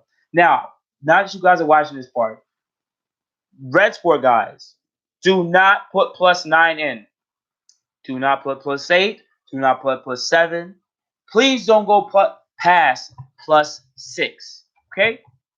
Redsport guys, do not go higher than plus 6. Or do not go higher than map 5, depending on your fuel. If you're running E30 and you like, I want to feel froggy today, and you do map 5, make sure you're on E30 because the car is going to be in its best, will be able to perform the best because you're on E30 and E85 has a cooling effect and it prevents against detonation. But honestly, guys, I think map 2 is the best for red sports. And if you want to dabble in map 6 a little bit, your peak should be up to plus 5 and tapering off. Honestly, that's my opinion based on what other people's experience have been with red sports, including my friend who has a Q60 red sport. So I have him on map 2 right now. He has lower downpipes and he doesn't have fuel wires yet. But his car has been doing great on map 5. I don't want to push him to map 6 because I don't want to, mess his car. I'm not saying his car's gonna mess up, but I just haven't had the time to dialogue his car. All right. Now, I gotta get back to you guys' questions. Oof. Ooh, you guys got a lot of questions. Thoughts on hybrid. What are your numbers? Okay, Brandon, JB tuned. Yep, okay. Customer service. Yeah, yes, he has good customer service. Yeah, Rome. Okay, the Q50. Okay, Young Bone. The Q50 looked like a beast, especially on those rims. A little wide, seemed like two people in New York at night rolling Q50s, menacing looking cars. They stand out. Yeah, they look kind of cool. It's like there's another dude who has a blue one like mine out in Bay Ridge. I like his car. His car's mad sexy. He has like nice beefy tires and he's tuned, but he put a little bit more of aesthetics on carbon stuff. I don't know. I'm really into the carbon stuff. All right, what is his price for the tune? At RX, I'm not gonna try to promote anybody on here because I can't say that he gave results, and I'm still talking to people who got tuned by him. So I'm not gonna say go and get tuned by this guy. The only shop that I'm gonna ever sit here and say, you know what, has results is AMS. Only shop that I'm gonna sit here and say will back you is AMS. The only company I'm gonna sit there and say that you should go to right now for this video is Burger Tuning and AMS. Reason being AMS is because they work with Infiniti. So a lot of their parts and stuff are quality stuff. Tune is not covered, but at the end of the day, they're gonna make sure your car's running right. Burger tuning is just boost control. You plug in, you plug out, no issues, no problems. So those are the two companies I'm really gonna sit there and say that can push the levels of your car up. I don't see that's it. What are your numbers? Oh man, okay, yeah, already said that. All right, all right. How is the transmission performance on the Q50 Redsport? I currently have a G37X, and I'm thinking about getting a Redsport, but I think the 7-speed transmission is old, sluggish, and compared to other cars. At London, the newer it's still a 7-speed transmission, but they have upgraded a lot of internals into it. That's one. Two, you can adjust the amount of how quickly the shifts are. Like compared to when I had my G, it was a little sluggish. When I got my Q, the 3.7, it was still a little sluggish. But with the Red Sports, you can actually adjust the firmness. You can come from Sport to Sport Plus, and it just shifts a bit quicker. So the transmission is better, but it's still finicky. It still does that weird downshifting, rev matching thing. So that is still an issue. It's still a little bit weird about it. But otherwise than that, uh, it's still a lot left on the table. I think it's a great motor. I think the transmission is durable, but they should go to like an 8-speed ZF or 10-speed, transmission from freaking Chevy, whatever they got to do. But otherwise than that, it's still a good transmission. It's going to get the job done. And there's cars that are tuned with over 500 pounds of torque on it, and it's taking the beating. So you can't find that a lot. So I still got to respect the 7-speed transmission on the newer VR30 motors. All right. What's going on, Speed Culture Studios? Okay, shout out to Speed Culture Studios. He was formerly named as One Fine Trek. He is a Q50 3.7 guy. Go click on his channel, click on his link. If you like his channel, please subscribe. He's definitely put a lot more 3.7 material out there because, I'm not the 3.7 guy. So I'm going to definitely shuffle a lot of you guys to his channel. I'm always going to give respect to other YouTubers out there who are doing their thing. So shout out to Speed Cultures. All right. Soundproofing is not bad, but there are areas, especially in the trunk, that deadening can be. I feel like I'm going too slow. Oh no, I gotta speed up. 1050, da da da. Okay, cool. Y'all talking about that. Have you had a problem with the AC compressor moves and the serpentine belt squeals? Okay, at Jaden, we're bringing back to the VR30 issue here about the squealing serpentine belt or the accessory belt, right? Now, I haven't had the issue with the AC compressor itself necessarily. Like I put up in the old video, there was a certain build date and before where they would realign your AC compressor because they said it was misaligned. There's a idler pulley, a smooth idler pulley that has no ribs, and depending on where that belt runs on that pulley, if it's too close to the edge, they're stating that your belt is misaligned. But if it's 3 millimeters more away from the edge, you're not misaligned. But people are still complaining about squealing noises. What I realized through my own inspection of having the car for about 15,000 miles and the squealing noise getting worse, and me actually taking off 2 pulleys, re-greasing the bearings. The bearings had white lithium grease. I put proper wheel bearing grease in there. It still made the same noise, even at idle, and especially depending on how hot the day got and how hot the engine got. So what I realized while looking at the indicator, if you check the video out, one of my last videos talking about belts, there's an indicator bar on the auto tensioner, and that lets you know how much the belt is starting to stretch. Also, on top of that, if you're getting the screeching, squealing noise from the belt, that's because the rubber is rubbing away. The belt is starting to stretch out. And what you need to do here is this: change the belt. It's a $50, $60 belt. If you're under warranty, you bring it in with the squealing noise. Majority of the time, they'll just change the belt, and it'll happen another 10, 15,000 miles down the line. Honestly, Infiniti don't beat me up. I'm gonna say it again. Don't give me a class action lawsuit. I think that your auto tensioner has too much tension because I shouldn't have to put a 2-foot breaker bar on it just to get the tension off. All right, but maybe that's just my car. But if any of you guys have changed your serpentine belt on the VR30, you're gonna notice it. You're gonna say, why is the tension so hard? Because it literally pushes on the belt and stretches it out. And remember, when you add in hot engine heat and it's rubber, it's like a rubber band. What it does when it gets hot, it expands. So that's why the belts are stretching, and that's why I honestly think, as an opinion, why the belts are popping. Because the auto tensioner is pushing too hard. One, two, because it's pushing too hard and the engine heat, it starts to stretch out the belt, and then it goes pop after a while. That's it. That's my opinion, and I'll leave it at that. The AC compressor thing, honestly, could be one of the reasons, but I believe they rectified a lot of that after 2018, somewhere right around there, 2018 for the later 2018 models and up. But we have to wait and see what happens down the line. All right. At Lance Nation, pardon me, guys. Ooh, good question. No, I got a lot of questions here. Whoa, I got a lot of questions. All right, I gotta speed up. Wow. Okay. At Lance Nation, Supercharger 3.7 or get a 3.0 T. If your 3.7 is paid off, supercharge it. That's it. Supercharge it. If your 3.7 isn't paid off, you're like, let me just trade it in, get a 3.0 T. It'll probably be cheaper for you, and you'll just pay the difference in whatever negative equity. But it's so much more easier getting 400, 450 wheel with spending 2 to 3 grand, honestly, compared to supercharging, which is another 6,000, 7,000 on top of tuning. So it all depends on where you're at. All right. At Anonymous, y'all need to donate to this man. He puts way too much time and not getting compensated. Do appreciate you at Anonymous. If anybody wants to donate, that's fine. If you want to donate here, I also have a PayPal. I also have a Chase Quick Pay. It's up to you guys, but I'm just giving up the free content, trying to help you guys out because I know how it is to start off in the car world. You just want to know more about the car. But I do appreciate all the donations. All right. 3.7. Oh, yeah, I'm so late. I'm so sorry, Kevin. Yeah, I'm so sorry, Kevin. I'm so back up on the videos. All right, I'm in the comments. All right, Snowman, I wasn't trying to do that. I was just answering the Q50.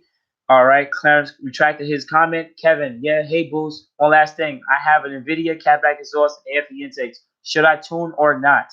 I don't like AFE intakes. I swear those are the ones who sit in the engine bay. Get rid of those. I hate those intakes. They sound good though, but get rid of them. Keep the CATBACK. That's perfectly fine.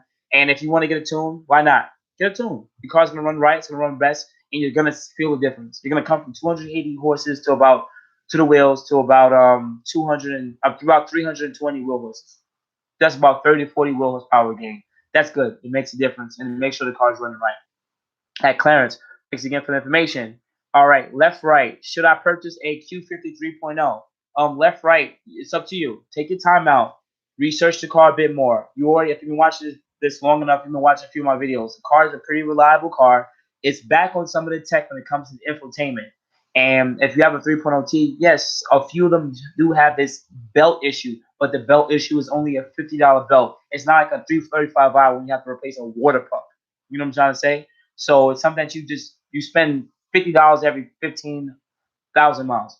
That's not bad at all. Honestly, you spend about on your oil changes, you spend $50 every 3,000 miles. So a belt is not going to give you an issue. All right, just trying to speed up, guys. All right. Also, do your door speakers randomly let out low hertz bass while not listening to the music? No, I haven't had that issue at Jaden. I haven't heard that. I haven't been driving my car, hit a bump or anything, and it just is a random noise. So just check the connections. Pop off the door panel if you can. Just make sure the connections are right. Or take it into the dealer. It's a brand new car. Let them know that it has this issue. Can they just take off the door panel and take a look and see if the wires are touching anywhere? All right, Jaden, okay. Fleet Raw, what's a good lower down pipe to purchase and recommend a place to get it installed? So at Raw, if you watch one of my older videos, if you are in New York City, shout out to All Out Motor Works in Long Island. That's going to be the shop that's going to work directly with the boostinmotion members in the tri-state area. I'm sorry for the California guys. I don't have no shops out there, but that shop is going to be working, pushing a promotion, $150 for lower down pipe installs and $170 for test pipe installs, depending on how much work has to be done. But $150 and $175 for the DQ guys, $150 for the VR guys out in at Long Island, New York. Okay. And at the end of the day, I have one of my subscribers who always call me cheap, and I don't cheat. The lower downpipe is just a pipe. It don't matter if you spend $600 on it, if you spend $150 on it, you're gonna have the same power gain. And to be honest, the quality of the $150 one is almost as good as the $600 one. So Megan Racing, okay? So guys, that's just honestly it. Wells were good. Check out some of my older videos. I've definitely done unboxing and showing of the Megan Racing lower downpipe. Just check it out. Good quality, good welds, no issues. I have about 3,000 miles since they've been installed. All right, let me continue. Speed coaches, Kevin. All right, a tune is going to help you maximize the performance with the CATBACK, but the cats are going to be the biggest bottleneck if you want to spend the extra money on tune. I work to get high for cats first. Yes, he's correct. Shout out to Speed coaches. At Dwayne, how much did the tires cost? Um, I have purchased it with an eBay promo code. Wow, this is I have so much information.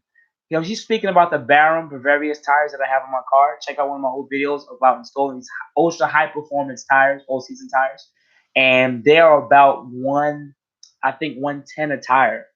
And this BARUM tire is actually a subdivision of Continental. So you're still getting a great tire. It's just that it doesn't have the Continental name. Shoot, they damn near look like Continentals. Just letting you guys know. So look into BARUM Bavarious 3HMs. They're great tires. Check out my old video about it. And if you like them, they're good replacement all season tire. Ultra high performance, extra low tire. All right. Um, at Jewels, lightly press the brake on the hybrid and it doesn't turn off. Kill everybody off the line. Oh, thank you, Callie Joels. So the car doesn't shut off when you lightly press on the brake. That's freaking great. That's freaking great. So that's something I can share with people. Okay. All right. All right. I'll show that because I know he wants to. There's a few messages here that it shows as hidden. So I'm gonna just pop them back up. All right. I can send you my email. You resemble Spike Lee. Oh, Jem Met says I resemble Spike Lee. I think it's because of the hat and the glasses. Just for the video. And if you guys want to know, this is a little bit of Hennessy and cranberry. So some of you guys might like some tequilas, some scotches, some vodkas. Oh man, I love me some vodkas too, man. Woo. Anyways, let me continue. All right, I continue. Okay, at Speed Coaches again, he says Soho and Charlotte can work some magic for your 3.0T. I don't know who their tuner is at Speed Coaches. I haven't heard about who tuner they use, but I've seen their numbers and it's been pretty good. All right. At Nicholas, yo man, I have a 3.7 Q50 with a monthly lead. Do you recommend a tune, and what else would you recommend for more power? Well, once again, to come back to the whole tuning thing, and he's probably gonna already write about it, but you're gonna have to get high flow cats or test pipes, intakes, Takeda intakes, and then get a tune. Honestly, that's it. Those are the two breathing mods. Get Takeda intakes or drop-in filters. Some people like to do the drop-in filters, but the Takeda intakes perform really well. And high flow cats / test pipes, and then get a tune. Get the mods first, and then tune last. Okay. All right. Speed coaches commented. Nicholas, I have drop-in filters. I just need high flow cats. Okay, cool. He commented. The Nismo 370 wheels looks the best, but 19 by 10, 25 squared. Okay, shout out. Oh damn, I gotta get Stretch on the channel. He's the one with the orange, purple, silver Q50. He used to have the car. Now he's a Mopar guy, so he traded on us. But he's the one who had the Nizzle mills, and he made those things hot. So yes, those wheels are a hot commodity right now. So everyone's trying to get them. All right. As Spill Kills, they still talking. Emission laws. Okay. Kevin Callie, tough to toss. All right, cool. What about timing tune? Okay. What about timing tune? At Nicholas, what do you mean? When you get the tune, yeah, they're gonna adjust the timing. That's pretty much what they're gonna do. So for you to get the most amount of power, the tune is gonna be able to change the timing and retard it. That's gonna perform the best. All right. Okay, Speak Coach is still commenting. At Youngbone, what do you think about Infiniti as a car brand? I mean, which direction you believe they're going? I always saw Infiniti like the Japan BMW. Correct. I do believe that when you look at Infiniti, Nissan, they're like the more performance oriented car brand compared to the rest, compared to Toyota, compared to Honda. You're correct. They are supposed to go EV by 2022, everything full EV. I don't know what they're going to do in the next 2-3 years. I don't see a drastic change coming from them. Honestly, I don't know what the hell. I don't think they know what they're doing, and I don't think Toyota know what they're doing, and I don't think Honda know what they're doing. Everybody's starting to make turbo cars because they're more fuel efficient because of certain standards and rules and regulations in the United States. But honestly, they thought that people wouldn't really buy performance cars like that. But then look at Dodge.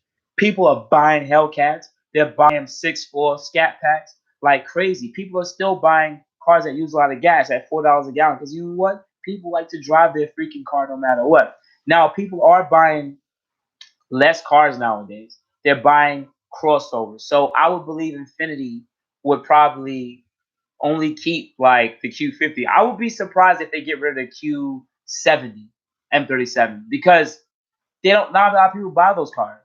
Honestly, if they get rid of that car, people will still buy Q50s. That's it. But otherwise than that, the crossover units are starting to be sold a lot more through all brands, all car brands. More people in the United States want crossover utility cars. So I would see them pretty much making more and more maybe crossover cars and maybe less cars. Maybe hopefully they still can keep the performance out there. I mean, they need to get rid of the 3.0 T option. What they need to do is get rid of the Q50 3.0 T and only have the Redsport option. So either you get the 2.0 T or you get a Redsport. That's one. Two, they need to redo the chassis for the Q70 and drop the VR30 in there. Maybe give it a slightly higher spec tune or keep the same tune from the Redsport in there and drop and make maybe the lower level would be like the hybrid version or even a 2.0 T. Kind of like what they do with the Audi A6. We have the 2.0 T, the 3.0 T, the S6, and they don't have the RS6, but they have the S6. But now they're gonna make the S6 Audi twin single turbo, I think a twin turbo 6. So they're actually getting rid of the twin turbo V8 now, which is kind of crazy, isn't it? Because people was going out there buying the S6 rather than the RS7 because they could just upgrade the turbos. But anyways, we're talking about Infinitis here. So I just see them just continue to make more crossover cars and just make. Hopefully they'll make this little Redsport thing they got going on. They'll keep going on with that and maybe give it bigger turbos and maybe come up with the Q60 Black S. That would be nice.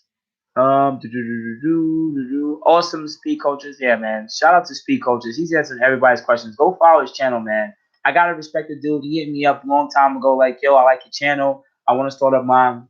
Give me some advice. And I gave him advice, and now he has 1,000 subscribers like a month ago. Go follow his channel, check out his videos. If you like it, hit the like button on his videos, man. He's gonna be doing a lot of 3.7 stuff. He might even supercharge his Q50. I can see it in his future. All right.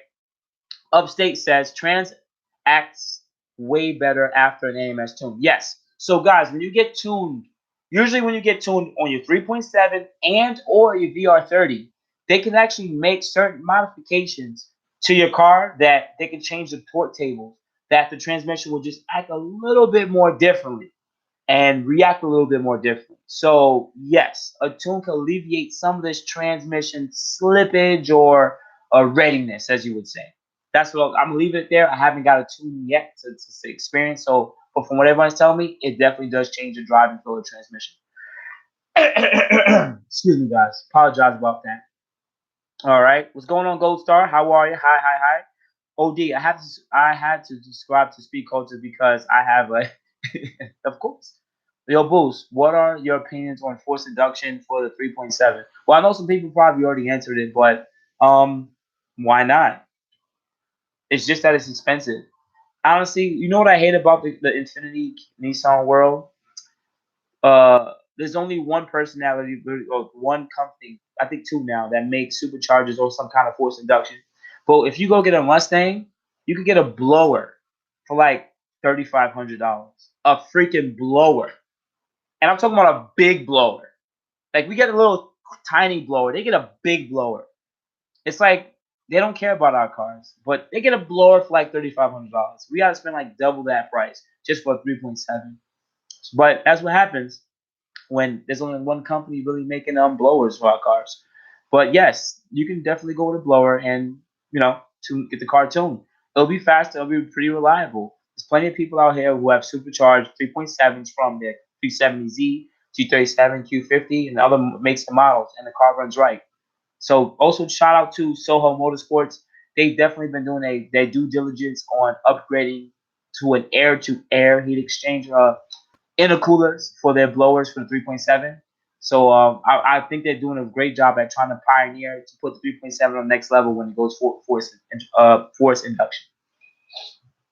All right. Oh yeah, Boost. When I talked to you in the Midwest on IG Live, I thought I had the belt issue. Last night after the tune, the noise was really loud at 4,000 RPM. Boost leak, and it was a boost leak. Forgot to tighten the couple. Okay, cool. Just check your couplings. Good culture. Shout out to you. Love your videos. All right, cool. From the blower valve to the turbo. Okay, cool. It was just a loose, installation error. All right, that QT. He has a question. I have a squealing noise on my 2017 Q50 Premium. Can it only be the belt or something else? It's only squeals when I push it a bit hard. You'll probably hear between 2,000 or 4,000 RPM, and maybe when you let off a little bit. And if it's squealing all the time, if you check out the video that I posted, one of my last videos about the belt issue, take a look. I put up pictures. Those pictures you're gonna take, and you're gonna go look at your belt. It's quite easy. Just pop your hood, take a look at it, pop off the top shroud. Just use a flathead or something. Take it off, and you'll be able to look at your belt. You're gonna look at the auto tensioner. You're gonna look at the auto tensioner. It's gonna have the little markings, and those markings will let you know, excuse me, if your belt is starting to stretch out. And two, you're going to be able to hear the belt screeching a lot better. Tell somebody to get in the car and floor it. And if you hear that little those sounds that I put in the video, it might be time for you to actually change your belt, depending on your mileage. Okay. And you said 2017, so I don't know if your build date actually applies for the AC compressor thing, but at the end of the day, if it's squealing and if it's making that noise, it's a $50 belt. Just change it. Just change it, or bring it to Infiniti if it's still in warranty, and see if they'll change it for you for free. Okay.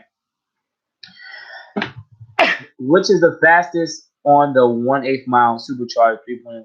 I wouldn't know. I don't know who's the fastest in the 1/8 mile at all. I think the fastest supercharged 3.7 right now is like mid 11s. Shout out to Eric Flores. He has YouTube, whatever. I think it's like mid 11s. So his car is pretty quick. But the thing is, what sucks about the 3.7 is when you're supercharged, all your power is upstairs. So you're not gonna get 1.6 foots out of a supercharged 3.7. You might get that out of a VR30 or 1.7. You might barely get 1.8 out of a supercharged a 3.7.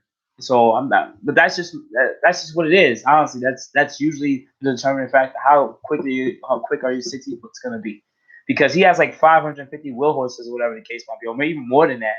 But you got to get out the hole quick. So if your power is all upstairs, you got to be upstairs first. Better for daily. 3.7 at Little J Perez. 3.7 is just better for daily. Honestly, that's my opinion, because longevity wise, I see the motor just lasting longer. I'm not saying that for 3.0 T is not a good motor. It's just that longevity wise, it's just better. Honestly, you're not dealing with turbos and all that other extra stuff that has to be replaced. Boost, what's wrong with the AFP intakes? I believe the AFP intakes were just the ones that sit in the engine bay. I don't remember having an enclosure. That's honestly what I remember. I don't remember having an enclosure, so you're sucking a lot of the hot air. Midwest mentioned them in one of his videos, saying that he recommended them. Well, me and Midwest, we have different opinions, so everyone's different. I might not be right, he may not be right, but I'd rather not suck in hot engine air, engine air. All right, left, right, you're the man. 3.0, just blah blah blah. I'm shot. Okay, I'm gonna shoot your productions.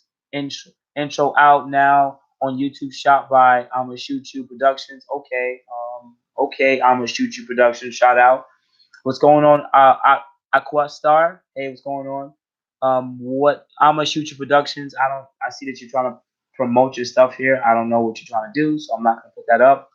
And stars playing Allah Allah Allah. Okay. Okay. This is getting weird. Okay, someone's just playing games now with the live. I'm actually trying to ask you guys questions, and you guys, somebody wrote. I'm not gonna put up, but someone said, "Are there any holes in Atlanta?" Shout to welfare office. I'm not gonna put that up on my thing, bro. I'm not gonna put it up. All right, let me get back to answering the questions now. Will install and lower ground pipes with stock results give me some kind of sound? You may get a little bit at raw. You may get a little bit of a bees in the cans noise. You may get a little bit of that. But let me just move back up because there was a few other questions here, and I skipped some people. I don't want to be disrespectful.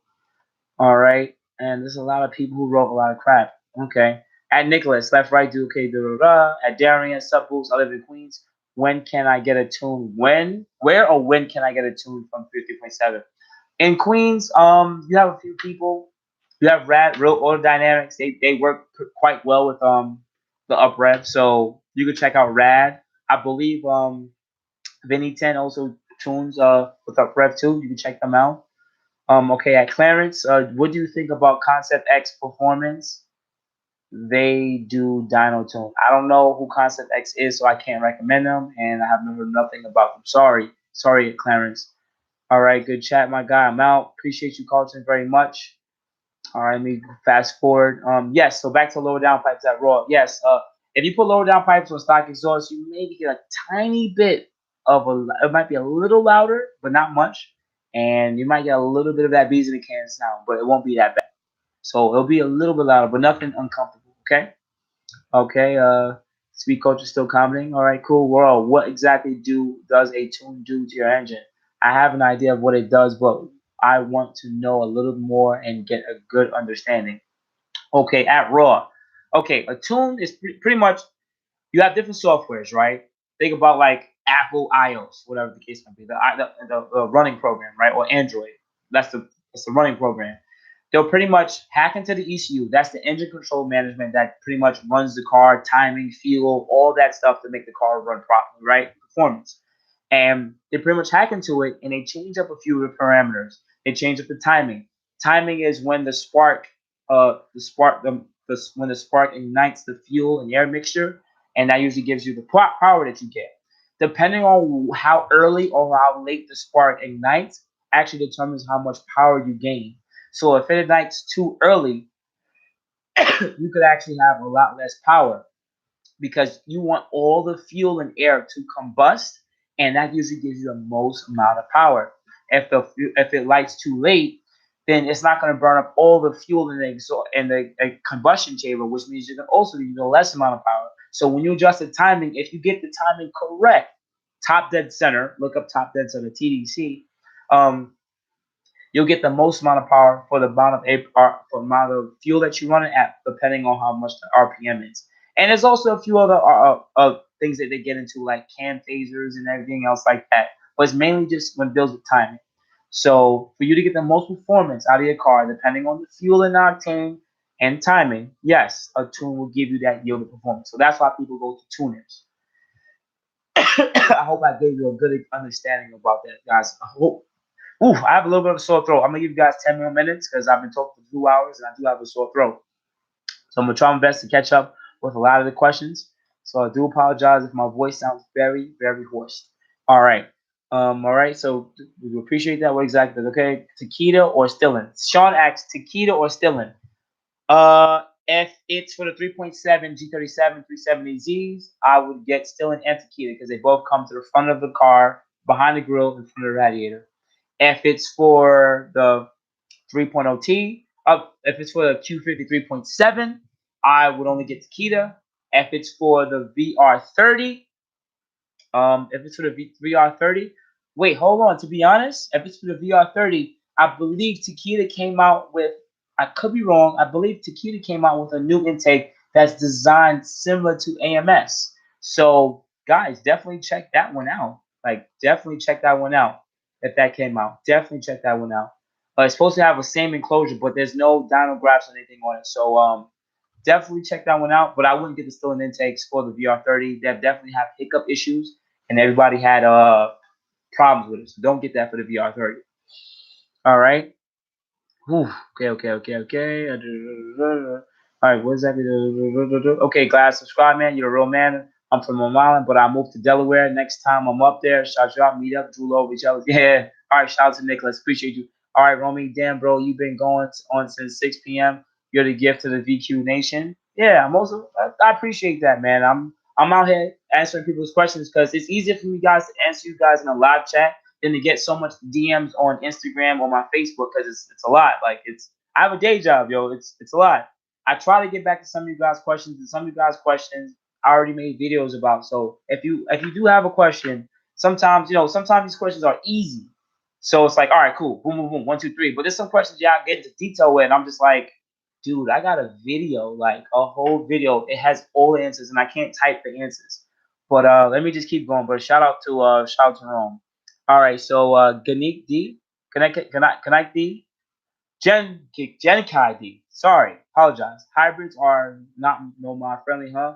Can't find any people that work on them. Yes, there's no real tunes out for the hybrids. Sorry. There's one honestly, if you have a hybrid, throw high flow cats on it with an exhaust, an intake, a Takeda intake, and that's about it. Bag the car with some nice sexy wheels. All right, at that QT, I did check out that video. Going back to it right now, I'm checking out the belt. Thanks for your advice. Shout out to you. Shout out to that QT. Shout you out. Hopefully, that helps you out. At Young G Bone. Oh, he's actually talking to somebody else. All right, Kylie, 103. What's going on, Kylie? 3.7 could take a beating more than 3.0 in my opinion. Yes, I said that early in this video. 3.7, you could keep beating on that girl, and it's going to give you consistent performance.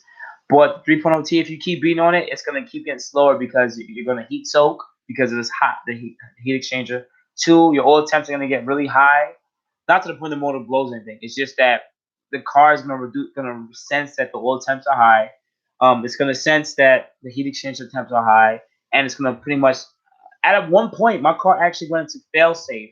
I was doing some spirited driving out in Mexico one night, and I'm talking about for a good I'll say like 15, 20 minutes. And then out of nowhere, the car I was giving it gas, and the car was just not doing anything. It was just not doing anything because all the temperatures went too high. The car was like, all right, we're going to go into fail-safe mode. You stop doing what you're doing. I had to pull over, wait 2 minutes, start the car, and it was back to normal. So, yeah, the car does do that. No check-in lights, no nothing. You just can't be beating on the car that much. But the 3.7, hey, you just beat on that girl. All right. All right. Okay. What do you think about the carbon fiber steering wheel for the Q50? This is what Kevin's asked. When it comes to the carbon fiber steering wheels, I don't like that they don't have the heater elements.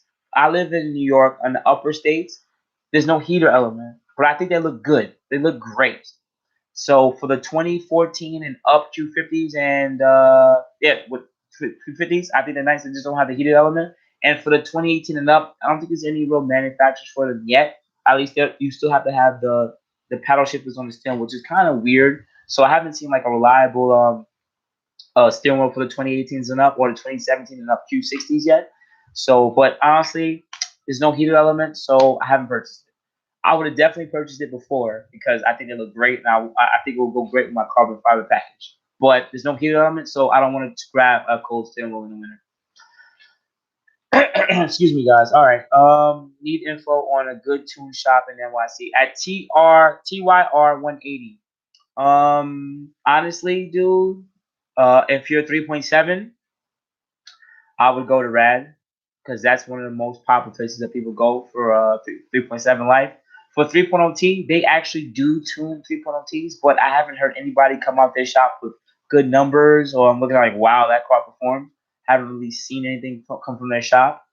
And that's about it because we have people that literally flew up here from other states to tune that 3.0T. So honestly, Rad does that. I'm not gonna recommend any other shop outside of New York because other than AMS, if you want to get a 3.0T, but that's a remote tool, but nothing where you can drive to a dyno and tune it. 3.7, Rad, 3.0T. I really have no recommendation as of now. Don't have any. All right. Thank you, Clarence. I appreciate you very much, man. Shout out to you very much. All right. Okay, I want to answer some of you guys more questions. I got another 5 minutes with you guys.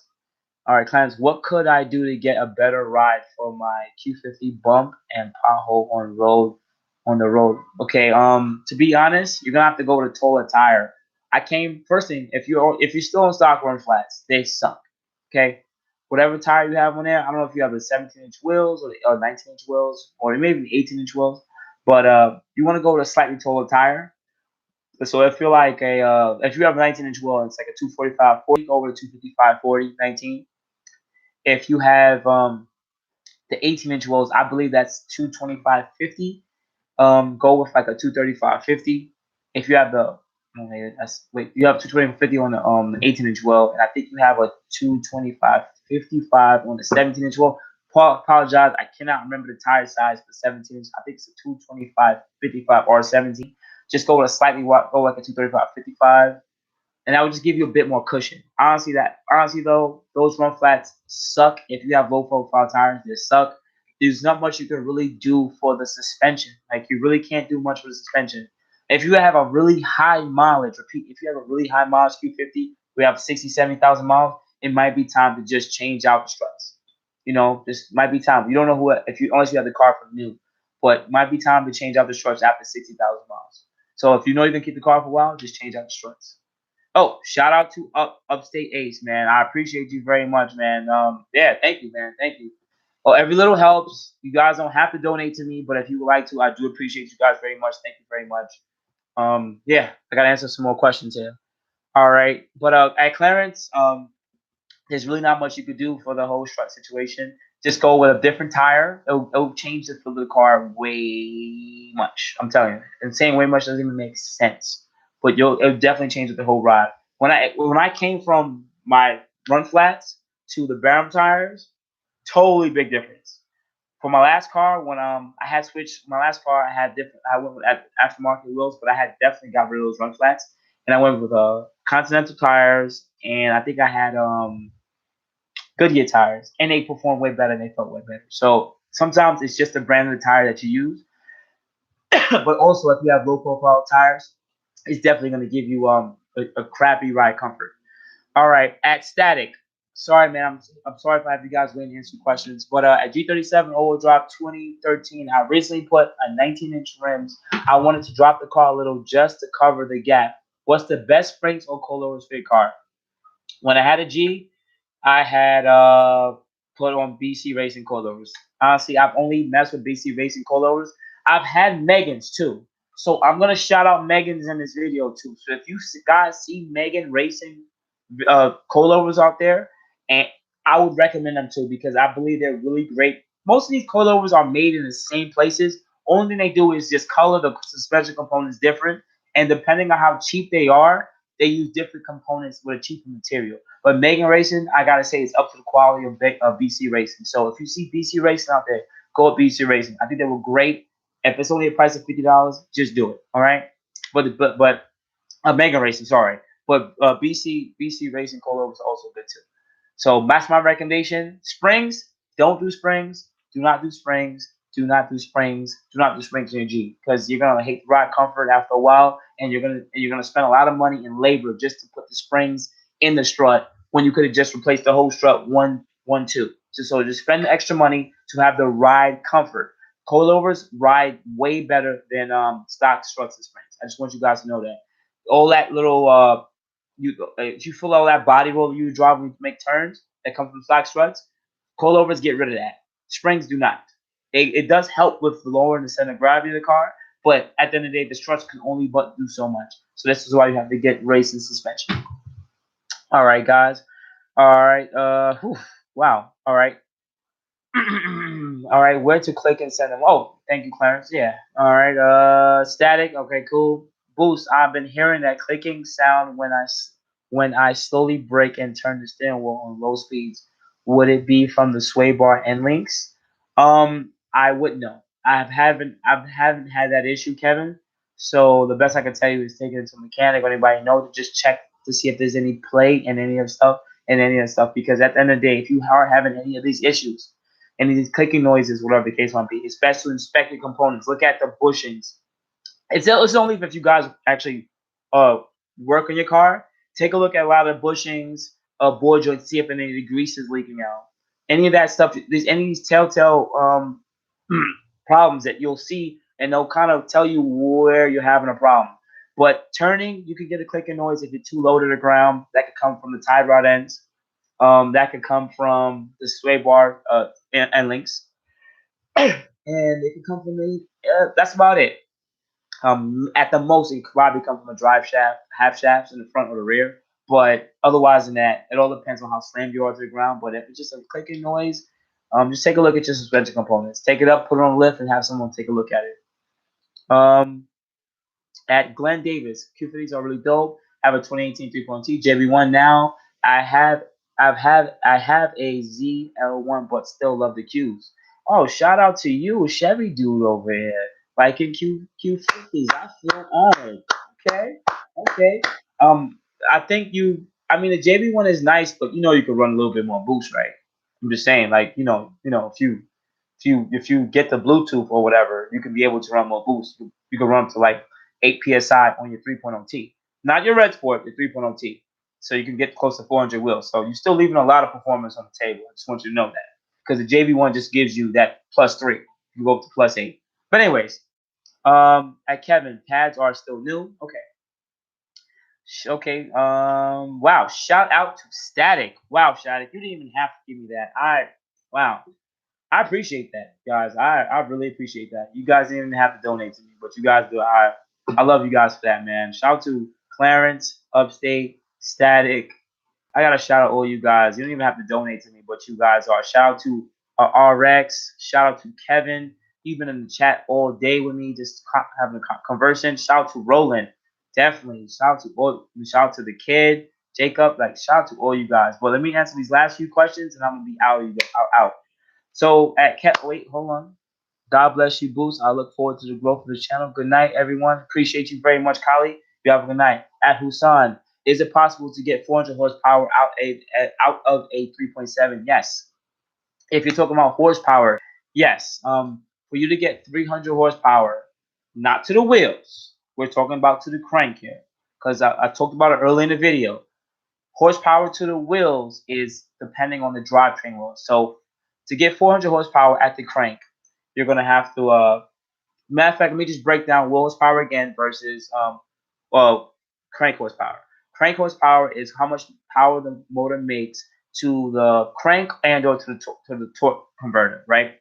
That's where it bolts up to the transmission, right? And wheel horsepower is the power that's delivered through the transmission to the drive shaft, to the rear differential or front differential and or front differential, half shaft, into the tire. That's wheel horsepower. So you can get 400 horsepower to the crank by doing a few things. One, he said, I'm saying it again, high flow cat / test pipes. Two, CATBACK exhaust. Three, an intake. When you said you said 2014, so I would assume Q50. So if that's what it is, get Takeda intakes, and then lastly, get a tune. Repeat, get a tune from a local tuner. Most of the time for 3.7, you use up rep tunes. You can join the Q50 Q60 group on Facebook or any other G37 370Z groups. The tuners will be in there. Just ask questions. People will just literally start giving free advertising. Go to Monsteps. Go here. Go here. Go here. But you're gonna need to get a tune. Lastly, after the bolt-ons, and you'll get right around 310 to 330 wheel horsepower. Now, what does that mean? When you because you get 310 to the wheels, right? You lose horsepower when that energy goes through the transmission and to the drive shaft and all those components. You actually lose horsepower. That's called drivetrain loss. And whenever you have an automatic car, depending if it's all-wheel drive or rear-wheel drive, you lose typically between 15 to 20% of your horsepower. So if you're making 330 wheel, you're making right around 380, 390 to the crank. So yes, you can necessarily get 400 horsepower out to 3.7. It's possible. Definitely. A lot of people are doing it, depending on fuel too. Okay. Wow. All right. What do you think about the STILLEN front and rear sway bar? All right, Kevin, if you have a rear-wheel drive, get it. But also look into Hotchkiss. Hotchkiss is a better company and it's more adjustable. Look into Hotchkiss. I would actually recommend you buy the Hotchkiss over the STILLEN. The STILLEN sway bar is too small. The one for the Hotchkiss is a bit thicker in the rear. So look into Hotchkiss, get that one. Shout out to Static again, man. Whew. All right, my dog. What is the best brake pad recommended? What's the best brake recommend? Thinking about blue brake caliper. All right, if you want to upgrade your calipers, I'm assuming that you have the regular uh, non-sport calipers.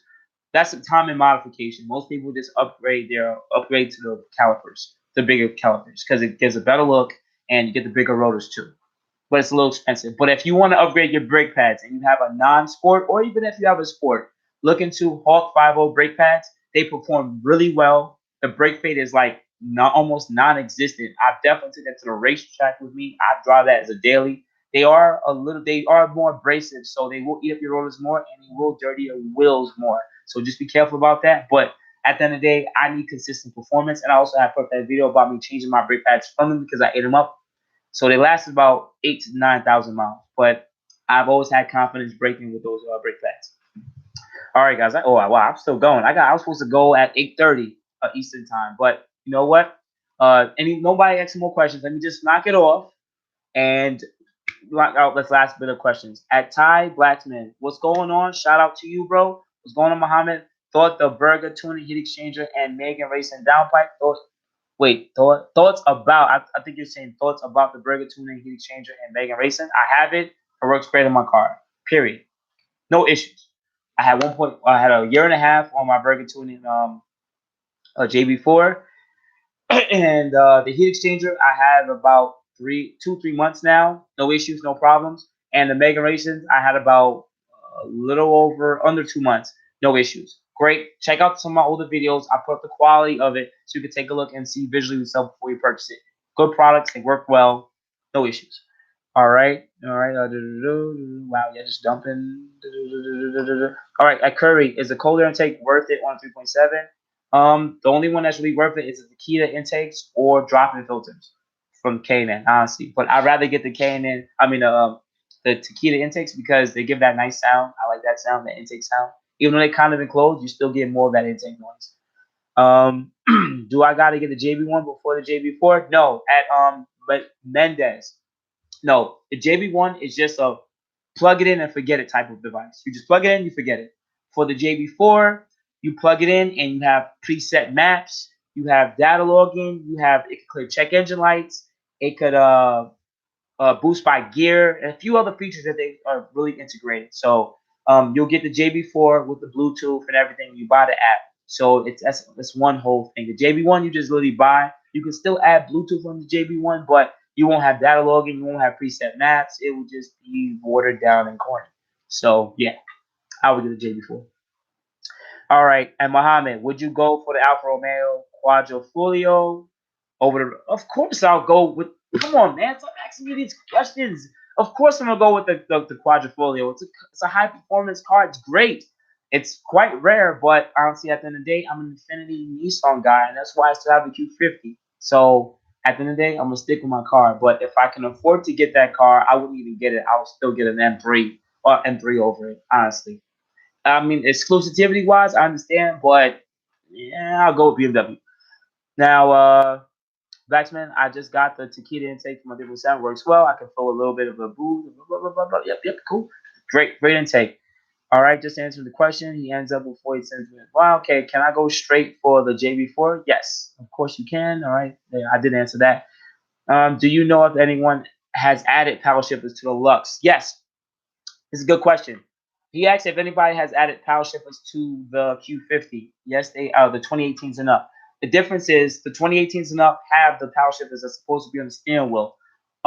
Join the Q50 Q60 group, the large group on Facebook. There's someone in there who sells a harness and that you can actually wire it in. It's a plug and play harness, and you can wire it and actually have the power shifters installed in the column. But for the Q50s from 2018 and up, it's usually on the steering wheel. But there is a way to get the power shifters on the column for the Q 2018s and up. So just join that group and ask questions. People are gonna comment. I don't have the exact answers right now, so just comment on that. Put some questions up in that group. People are gonna give you the direction. Okay. Or you can also go and search in the group. Search and it'll come up. All right. All right, guys. I'm about to go.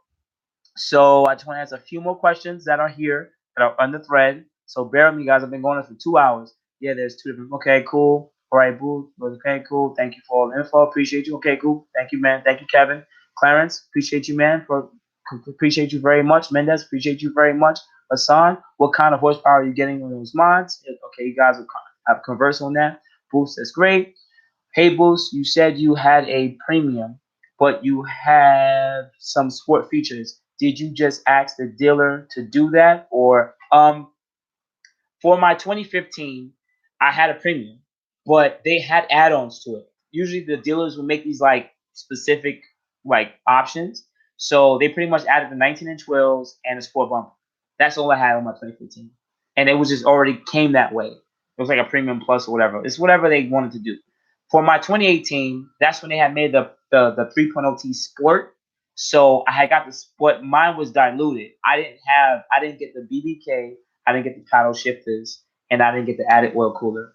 But I did get the front sport bumper, and I did get the wheels and the sport seats. So yeah, mine wasn't just optioned up.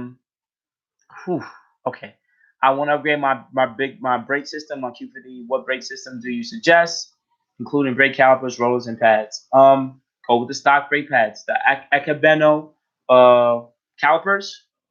Upgrade to get the rotors, and I would always recommend Hook 5.0 pads because honestly I like Hook 5.0 pads. But you can buy these brake calipers online. You can go on eBay and buy them. All those brake calipers are all the same.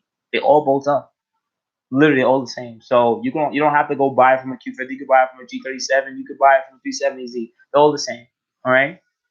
Um, and when I had my Q50 Lux, I had no power shift and shaking my head. Yep, I haven't got to the dyno test it. Okay, cool. But I control the difference. All right, I forgot to ask, is the backup camera dark at night on side? Yes, the backup camera on the Q50 sucks, okay? My G was so much more better with the backup camera. It sucks. Freaking sucks. I hate it. But what actually helps, you can change the contrast or the lighting in your settings. That helps a lot. And also, you can change if you have a 2014 to 2017 Q50s, change out the LED lights in your trunk.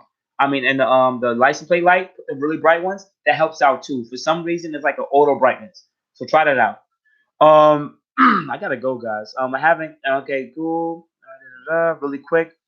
What strut brands you suggest? There's only one. Repeat, one brand for struts, from what I know at this moment, and it's the OEM brand. So that's the only one you could go with. I don't really know of any other aftermarket struts that are out here to use for the stock springs. So yeah, there's really no aftermarket struts. Sorry. Um, and that's at Hernandez. At Solis, what's going on, Solis? How much do you think lower downpipes, heat exchanger, air intake, and a tune with AMS will give me? Well, go to AMS website. It actually tells you they'll tell you on their AMS site what you would get for their performance parts. Understand, lower downpipes are all going to give you the same amount of power. It comes down to the tuning. So honestly, our cars tuned with those bolt-ons usually could range, depending on fuel, between 420 to about 450 wheel horses. That depends on fuel. Okay, that depends on fuel and the outside temperature. So when it's usually cooler, you might get 440, 450. When it's a little hotter outside, and like Texas heat, you might get 430 because it's just a lot hotter outside. And it all depends on fuel and octane. Okay.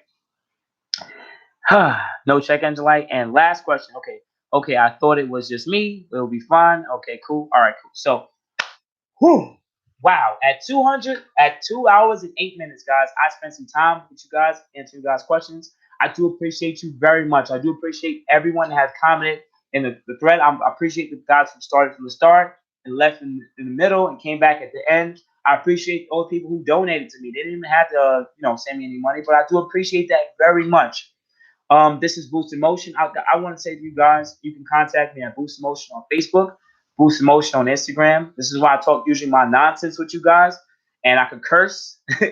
And plus, I make a little funny memes and jokes, and I try to post daily my car and other little car related stuff.